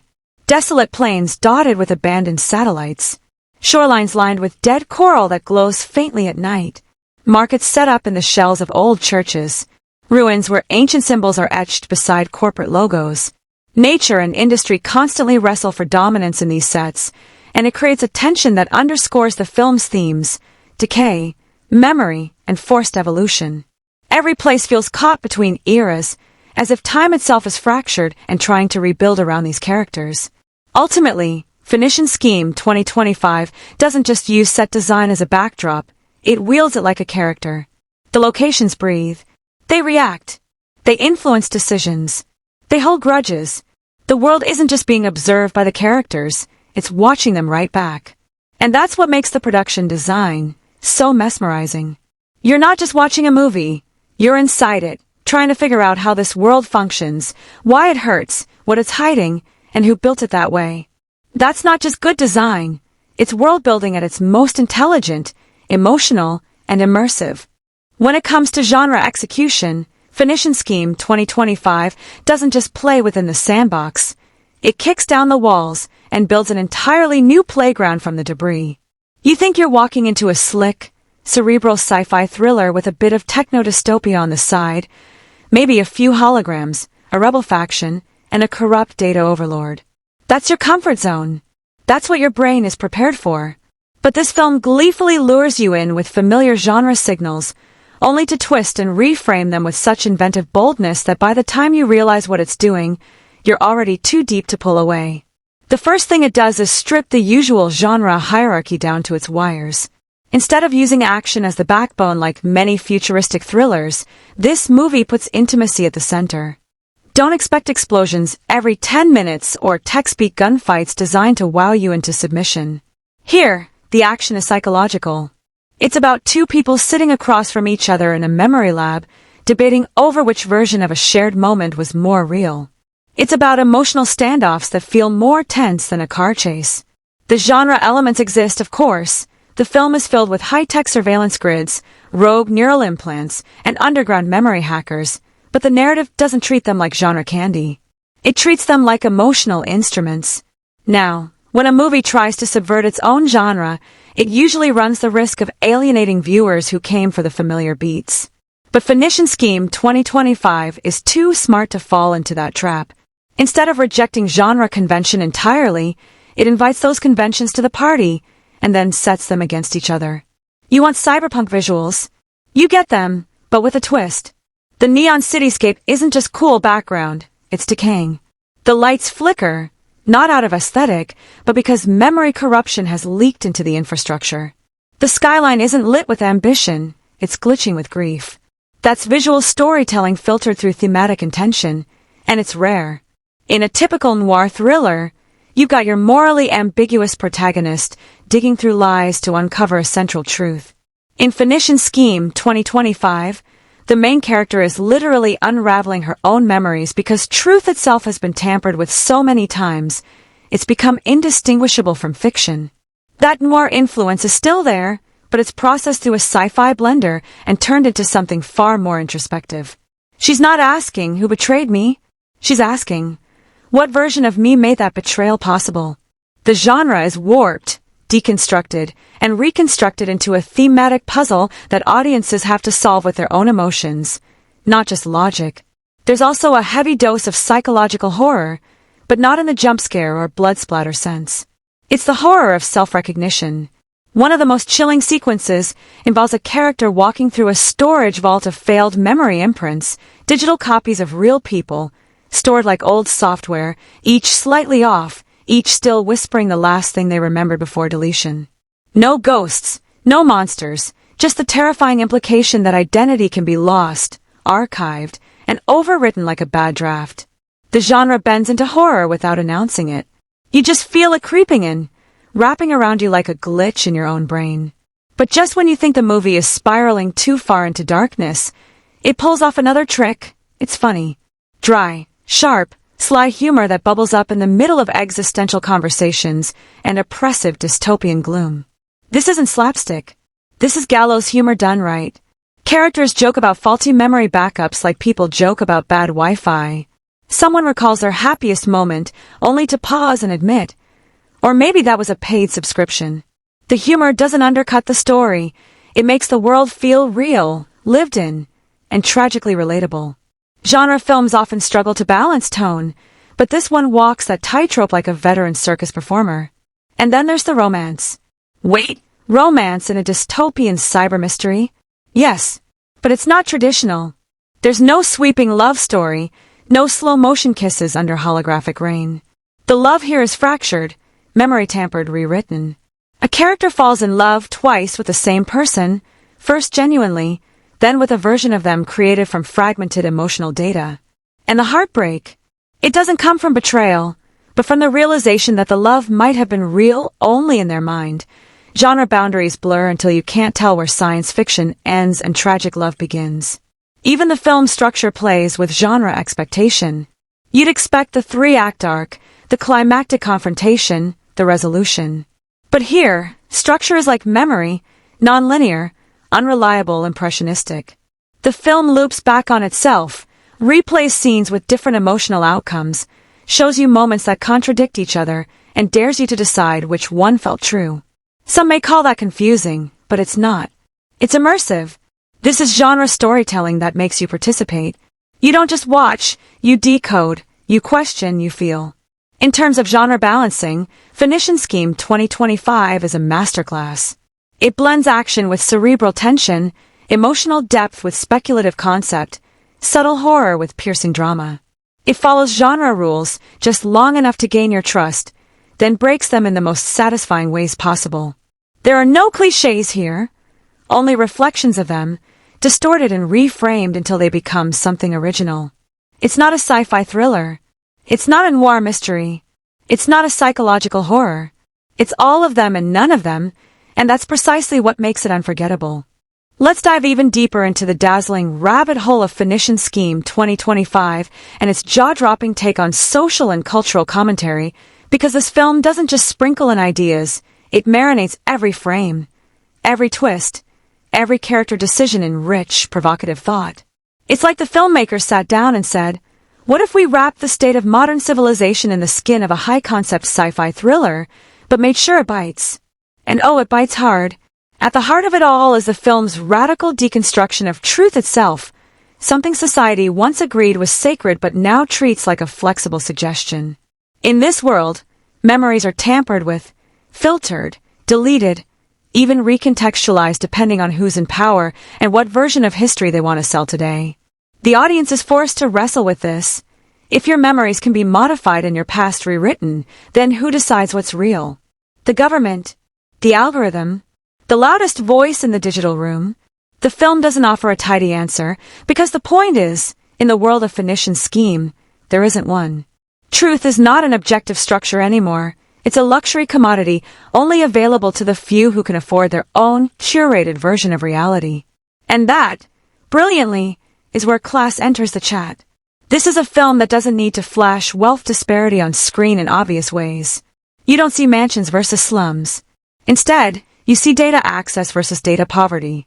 The elite can afford memory stabilization, emotional detoxing, and even luxury regrets, customizable guilt trips that make them feel more human without suffering the real consequences of their actions. Meanwhile, the lower class are left with corrupted files, glitching identities, and borrowed memories that don't quite fit. They're literally living someone else's discarded past. It's sci-fi, yes, but also a scathing metaphor for how inequality manifests not just in money or privilege, but in emotional agency. The film also hits hard on how society commodifies pain. There's an underground black market where people sell their traumas for a quick buck. Need to appear more relatable? Buy a heartbreak. Want to gain sympathy at a board meeting? Install a tragic childhood. But there's a catch. Those traumas don't just play like a movie in your head. They become part of who you are. The concept is as disturbing as it is genius. The idea that in a society obsessed with relatability and personal branding, even suffering can become a product. And let's face it, that's not too far off from how real life already treats grief and adversity on social media platforms, where trauma is sometimes turned into clout. Then there's the gender and identity commentary, and it's nothing short of groundbreaking. The film doesn't grandstand or tokenize. It simply exists in a world where identity is as fluid as memory. Characters switch between versions of themselves across different timelines and realities, sometimes subtly, sometimes drastically, and no one bats an eye. There's a deep, unspoken message here. Identity isn't something fixed or binary, but something evolving, subjective, and ultimately yours to define. One character even has a line, hauntingly casual, that sums it up. I remember being someone else and I like them too. That single line carries the weight of an entire cultural conversation, and the movie lets it float there, unforced, unpolished, and incredibly powerful. Cultural erasure is another theme that sneaks in like a ghost and lingers. At one point, our protagonist finds an abandoned databank of deleted cultural archives, art, protests, music, even languages, lost not due to natural decay, but because they were flagged as non-essential data. This is the film's mic drop moment. It's a blunt reminder of how easily history can be cleaned, rewritten, or deleted when filtered through the lens of convenience or corporate interest. It raises questions about who gets to decide what stories are worth remembering and whose voices are preserved when storage space becomes a political tool. And the political commentary? Oh, it's there, bold as brass but wrapped in velvet. The world of Phoenician Scheme is ruled not by elected leaders or monarchs, but by an unseen council of archivists, neutral curators, who maintain memory stability across the social spectrum. Sounds nice, right? Except they're terrifying. They don't create policy, they curate it. They don't enforce rules, they edit them. And suddenly you realize this is a deeply chilling reflection of how modern power structures operate. Not through brute force, but through data control, algorithmic suggestion, and passive influence. The most dangerous authoritarian isn't the one who knocks on your door. It's the one who slowly changes your memories until you forget why you were angry in the first place. Even the use of silence in the film becomes commentary. There are extended scenes where audio cuts out completely, not for style, but because characters are entering quiet zones, areas free of emotional tracking. It's a brilliant metaphor for safe spaces in a world that's become allergic to introspection.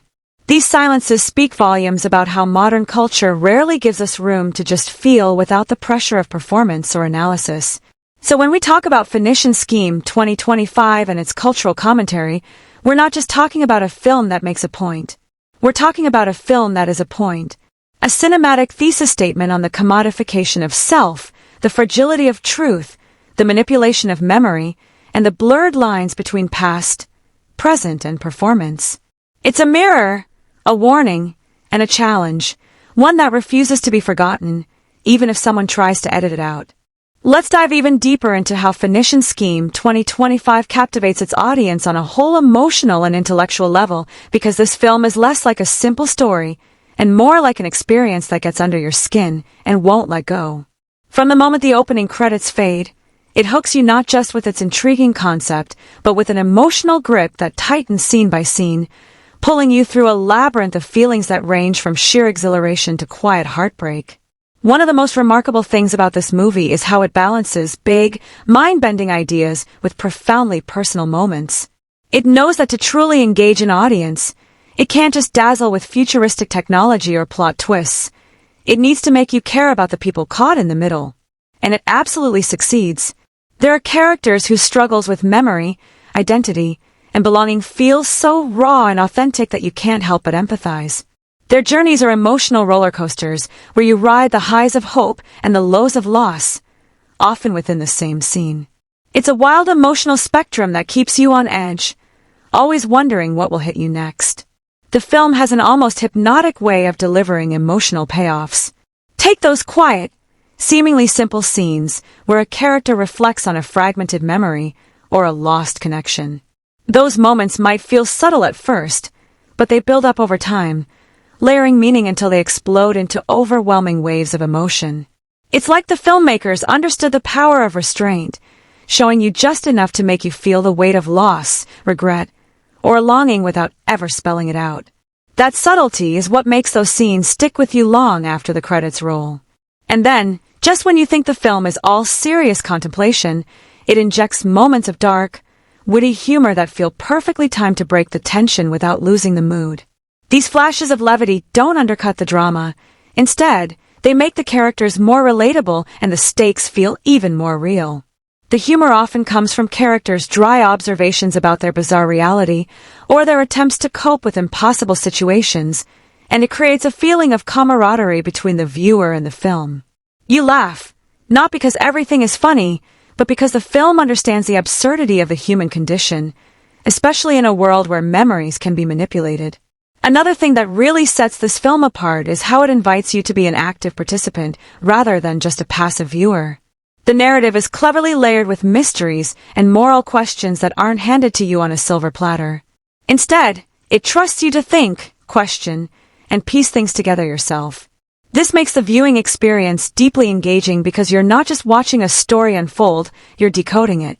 That intellectual engagement creates a connection that goes beyond surface-level entertainment and encourages repeat viewings. Each time you watch, you catch new details, subtle clues, and fresh interpretations that make the whole experience richer and more rewarding. Audience engagement is further amplified by the film's knack for shocking and surprising without resorting to cheap tricks. The surprises come from emotional revelations or shifts in perspective that upend everything you thought you knew about the characters and their world. These jolts aren't just there to startle, but to deepen your understanding and investment. It's like the film constantly keeps you guessing, which keeps your emotions and curiosity on a knife edge. Importantly, the emotional resonance works because the characters are deeply human despite the sci-fi setting. Their fears, desires, and conflicts with identity and memory tap into universal experiences. We all grapple with how our past shapes us, how our memories define who we are, and how we connect with others. Seeing these themes played out in such a vivid, imaginative world makes the emotions feel both epic and intimately personal. It's a rare feat that makes the story accessible no matter who you are.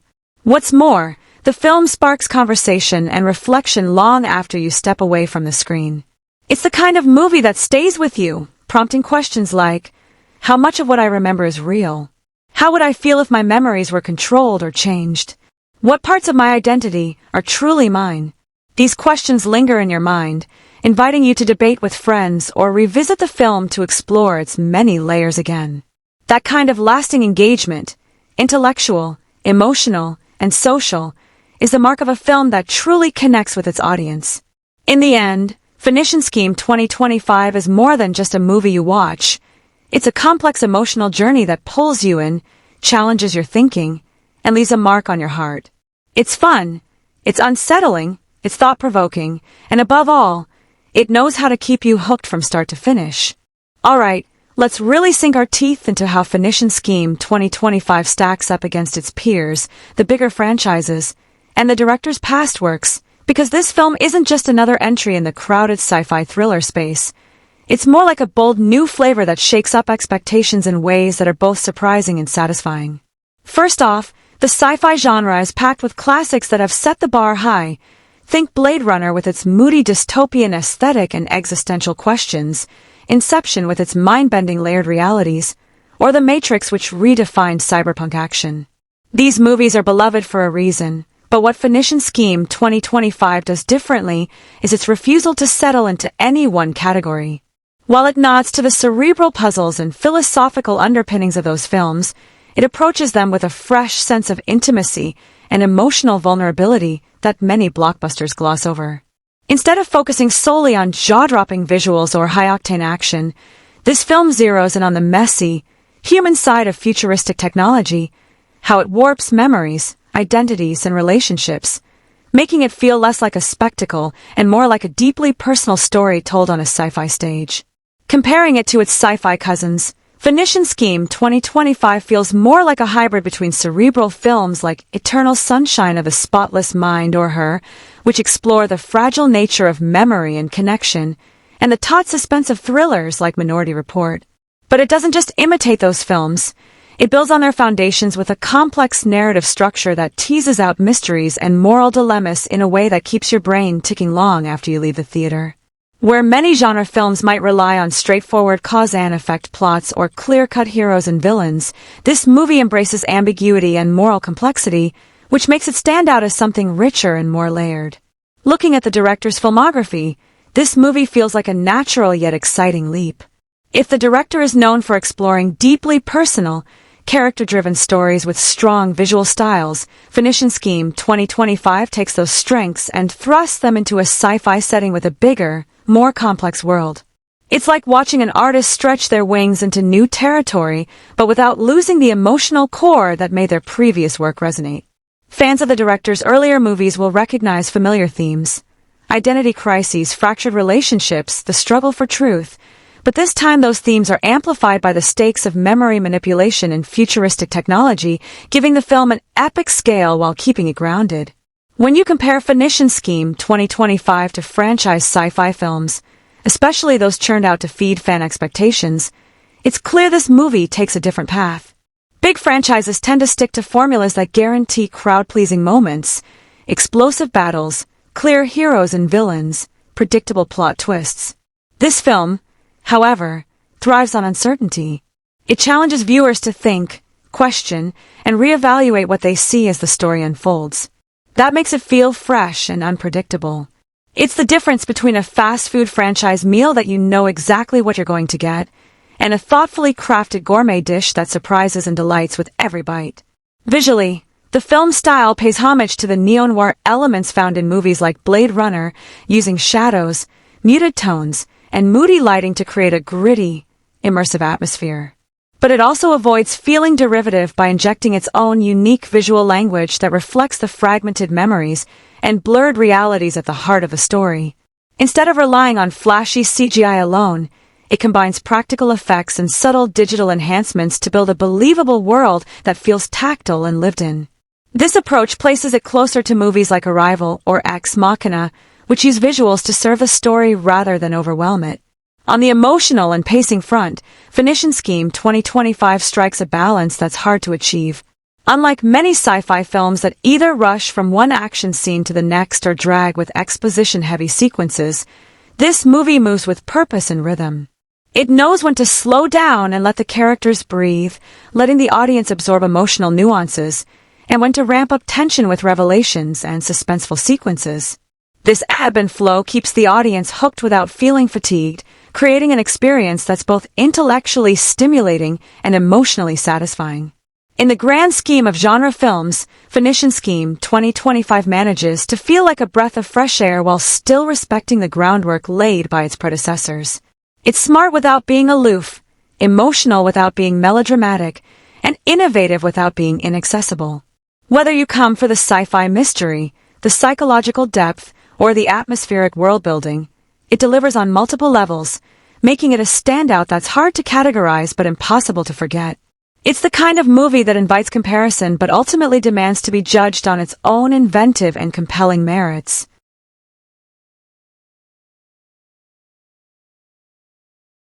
Alright, let's really dig deep into the symbolic and metaphorical layers of Phoenician Scheme 2025, because this film doesn't just serve up a sci-fi thriller on the surface. It's practically a treasure trove of hidden meanings, visual poetry, and subtle nods that add richness and texture to the story, making every scene worth decoding like a complex riddle. Starting with one of the most visually striking symbols, shattered glass and fractured reflections. You'll notice broken mirrors, cracked screens, and splintered surfaces cropping up repeatedly throughout the film. This isn't just a cool aesthetic choice. It's a brilliant metaphor for the fractured minds and splintered identities of the characters. Every crack and shard visually represents how their memories and realities are fragmented, broken apart by trauma, manipulation, or the technological interference central to the plot. The fractured reflections constantly remind us that the characters' perception of themselves and their world is unstable, unreliable, and in desperate need of repair. It's as if the film is saying, our understanding of who we are is just as fragile as glass, prone to breaking under pressure, and what we see might only be a distorted version of the truth. Closely tied to this is the recurring motif of clocks, watches, and timepieces, sometimes ticking away in normal rhythm, other times frozen, reversed, or melting into distorted shapes. Time in Phoenician Scheme 2025 isn't straightforward. It's slippery, malleable, and subjective, reflecting the film's core theme of memory manipulation. These clocks symbolize the character's struggle with time as both an objective reality and a fluid, unreliable concept. The frozen, or warped clocks suggest moments when time feels like it's standing still or slipping through their fingers, highlighting how memories don't come in neat chronological order but jumble up, overlap, or fade away. It's a reminder that time isn't the safe, linear sequence we take it for. It's a mutable dimension vulnerable to interference, echoing the film's exploration of how technology warps personal histories. Color symbolism is another layer where the film's storytelling shines. The palette alternates between cold, clinical blues and grays and sudden eruptions of intense reds and oranges. The colder tones evoke the sterile, detached atmosphere of the futuristic world the characters inhabit. The clinical labs, the cold technology, the emotional distance created by altered memories. This creates a mood of isolation, alienation, and a chilling sense of disconnection from reality. Contrast this with the warmer hues that burst in during key emotional moments: anger, passion, danger, or revelation. Those splashes of red and orange feel almost like a heartbeat breaking through numbness, signaling that beneath the cold exterior, raw human emotions and truths are fighting to surface.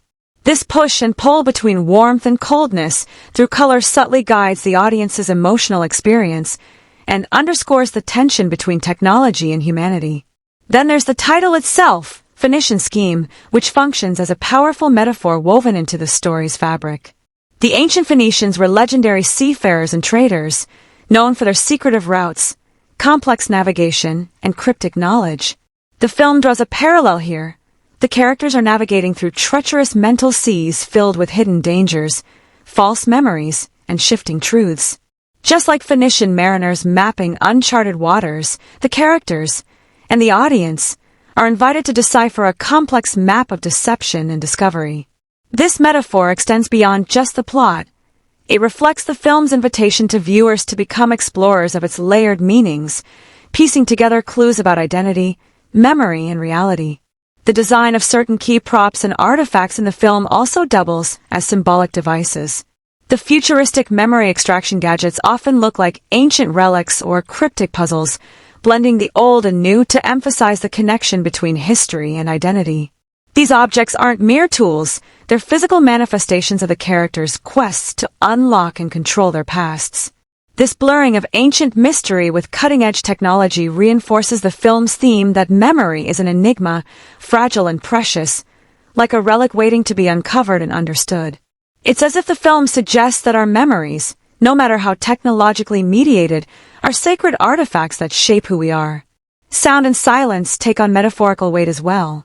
The film uses moments of quiet strategically, not just as a break from dialogue or action, but as a way to emphasize isolation, confusion, or the void left by lost memories.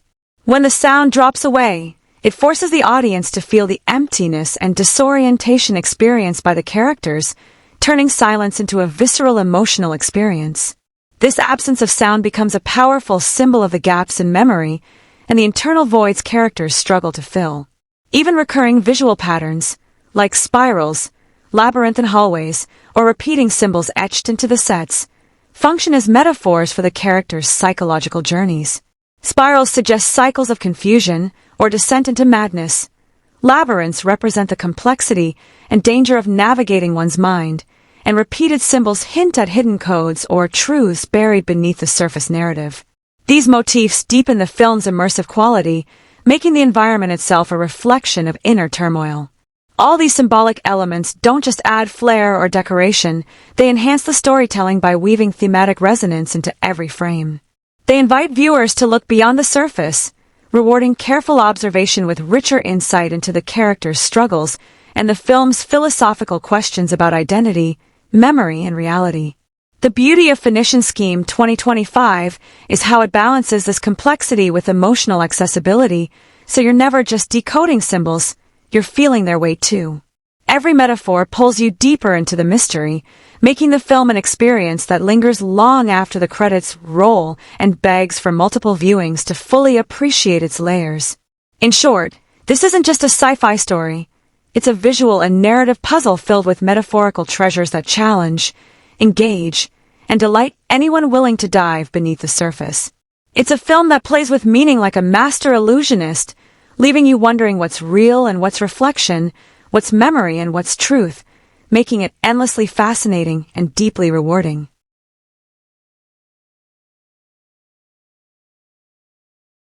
Jumping into the franchise and historical context of Phoenician Scheme 2025 opens up a fascinating conversation about where this film fits in the larger cinematic universe and how it plays with time, legacy, and storytelling traditions. Whether you're a die-hard fan of the franchise or a newcomer curious about its roots, this film makes a bold statement in how it expands and deepens the story world while paying respect to its origins. If we look at Phoenician Scheme 2025 as part of an ongoing series, whether it's a direct sequel, a spin-off, or part of a shared universe, It wears its connections with pride but also carves out its own distinct identity. This isn't just another installment that repeats familiar beats. It adds new layers to the overarching narrative, pushing the story forward in unexpected directions. For longtime fans, it's like revisiting old friends who have grown and changed, facing fresh challenges that test everything you thought you knew about the characters and their world. The film cleverly references past events and characters, weaving callbacks and Easter eggs into the story that reward dedicated viewers without alienating newcomers. It's a balancing act of nostalgia and innovation that few films pull off so well. On the thematic side, the film often picks up threads left dangling in previous entries and weaves them into a richer tapestry. It doesn't just rely on what's been done before, it uses that history as a springboard to explore new ideas about memory, identity, and power. This layering makes the film feel like part of a living, breathing saga, where every piece adds complexity and texture. You can almost feel the creative team inviting you to dive deeper, to connect the dots, and to engage with the story on multiple levels. If you're not coming in from a franchise perspective but instead view Phoenician Scheme 2025 as a historical or period piece, fictionalized or otherwise, the film's dedication to immersing you in its chosen era is impressive. The production design, costumes, language, and cultural details all combine to create a world that feels lived in and authentic. The filmmakers have clearly done their homework, not just sprinkling period elements for show, but using them to enrich the story's context. Whether it's capturing the political tensions, social dynamics, or technological limitations of the era, the film makes history feel alive and relevant. What stands out is how the film doesn't simply retell history, it interprets it through a creative lens, sometimes blending fact with speculative or imaginative elements that add spice and intrigue. This approach keeps the story fresh and exciting while still honoring the spirit of the real events or period it draws from. It's a bit like stepping into a vivid dream of history, where the known and unknown intertwine, giving you a new perspective on familiar times. Even when dealing with historical facts, the movie often emphasizes the emotional truths beneath the dates and events, how people felt, what they feared, and the complex motivations that drove their actions. This focus on human experience helps the film transcend dry recounting and become a vibrant, emotional journey through time. The tension between historical accuracy and creative storytelling creates a dynamic push and pull that keeps viewers hooked and invested. Moreover, if the film belongs to a franchise with a strong fan base, its placement within the wider cultural zeitgeist becomes interesting to explore. How does it respond to previous entry successes or criticisms? Does it update or revise the franchise's core themes to reflect contemporary sensibilities?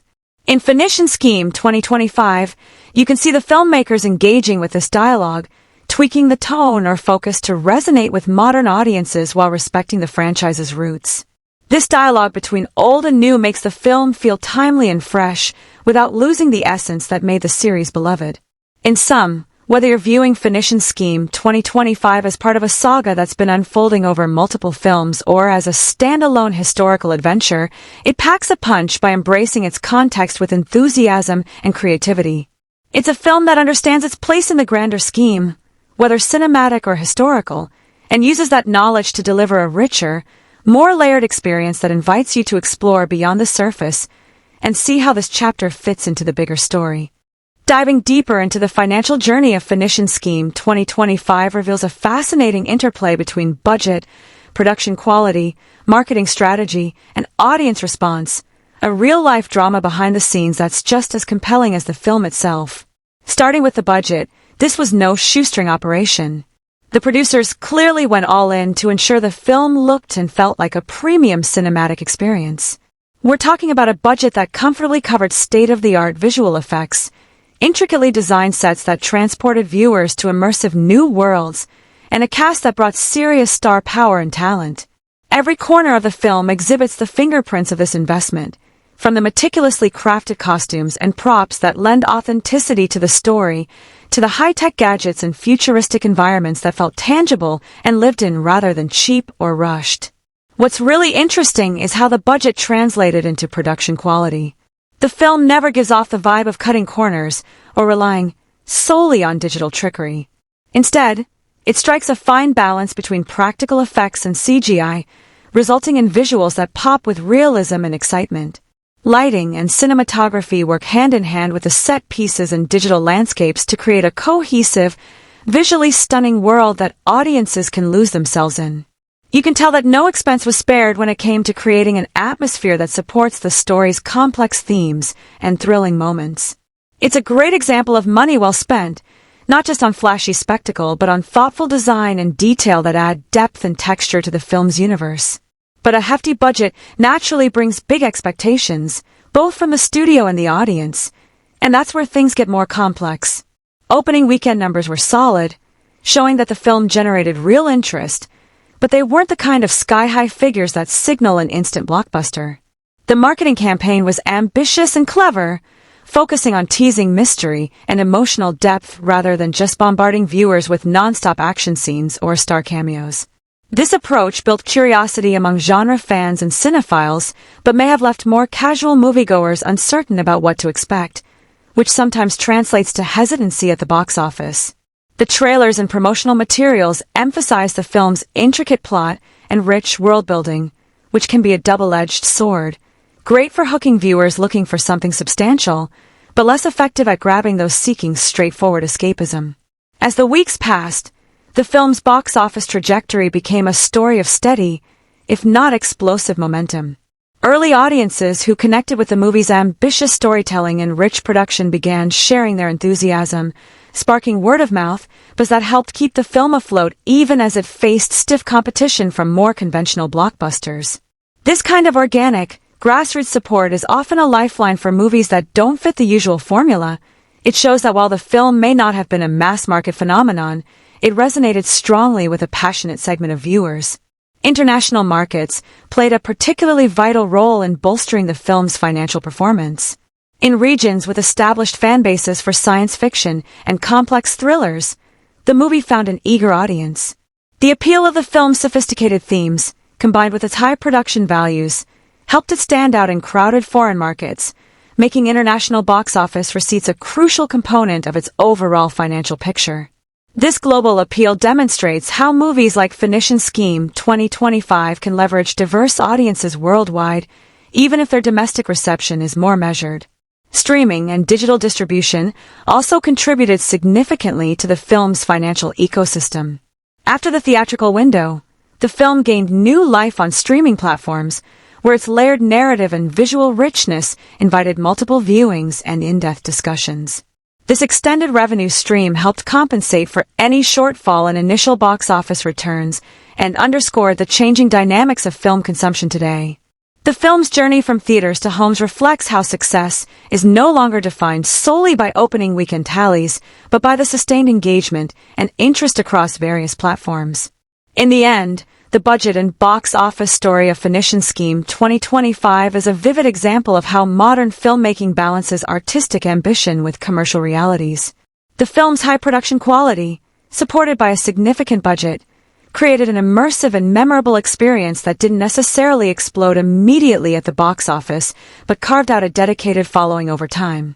Its financial narrative underscores the challenges of marketing a complex, thoughtful film in a market often hungry for instant hits, while also highlighting the opportunities for success through smart promotion, international appeal, and the power of word of mouth. This financial tale is a reminder that big-budget filmmaking isn't just about dollars spent. It's about crafting a vision that can find its audience, sometimes slowly, sometimes spectacularly, but always with an eye on quality and resonance. Phoenician Scheme 2025 may not have broken records overnight, but it's a strong example of how a well-funded film with depth and style can succeed on its own terms, building a legacy that extends beyond box office numbers alone.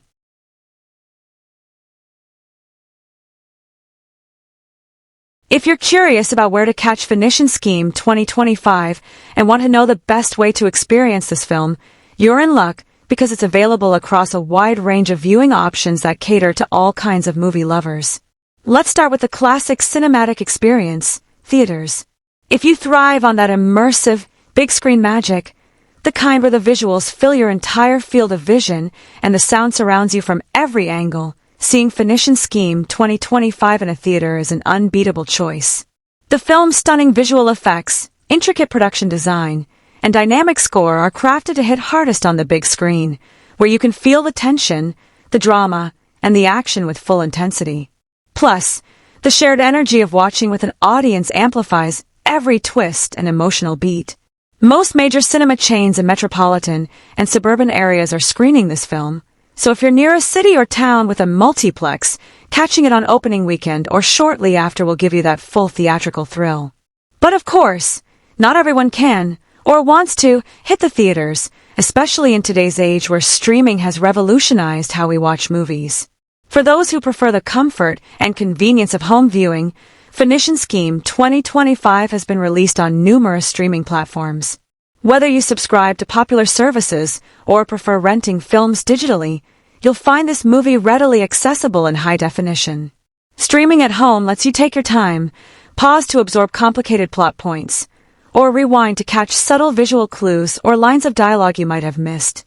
It's perfect for those who enjoy deep dives into story and style, or want to savor the film's atmosphere without distraction. A good sound system, or headphones can further elevate the experience, bringing out the nuances in the soundtrack and the layered sound design that might not be as impactful on standard TV speakers. If you're the type who loves to build a digital library, Phoenician Scheme 2025 is also available for purchase across multiple platforms. Buying the film digitally means you own it forever, accessible whenever and wherever you want, on your smartphone during a commute, your tablet curled up in bed, or your home theater system for a movie night with friends or family. Owning the film is ideal if you think you'll want to revisit its complex narrative, rich themes, and stunning visuals multiple times. Plus, digital purchases often come with bonus content like behind-the-scenes footage or director's commentary, adding layers to your viewing experience. Besides theaters and streaming services, the film has started to appear on satellite and cable movie channels as part of their rotation schedules. This might be a surprise way to catch the film if you're flipping channels and stumble upon it. While broadcast times vary by region and network, this option increases accessibility for viewers who might not subscribe to streaming platforms or prefer the spontaneity of scheduled TV programming.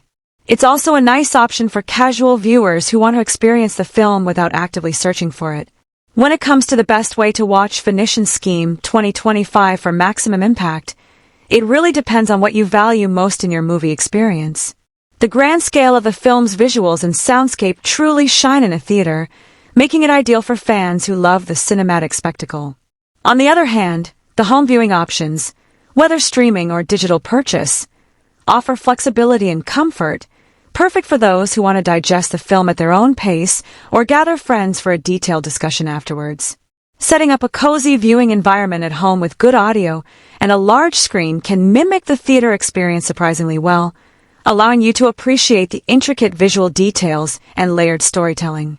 In essence, the accessibility of Phoenician Scheme 2025 across multiple platforms means you're not limited in how you enjoy it. Whether you prefer the collective energy and sensory immersion of a packed theater, the relaxed comfort and control of streaming, or the lasting ownership of a digital copy, this film is ready to engage and entertain you wherever and however you choose to watch. So get ready to pick your preferred spot, settle in, and lose yourself in the captivating world of Phoenician Scheme 2025, because no matter how you watch it, this film promises an experience that's rich, rewarding, and unforgettable.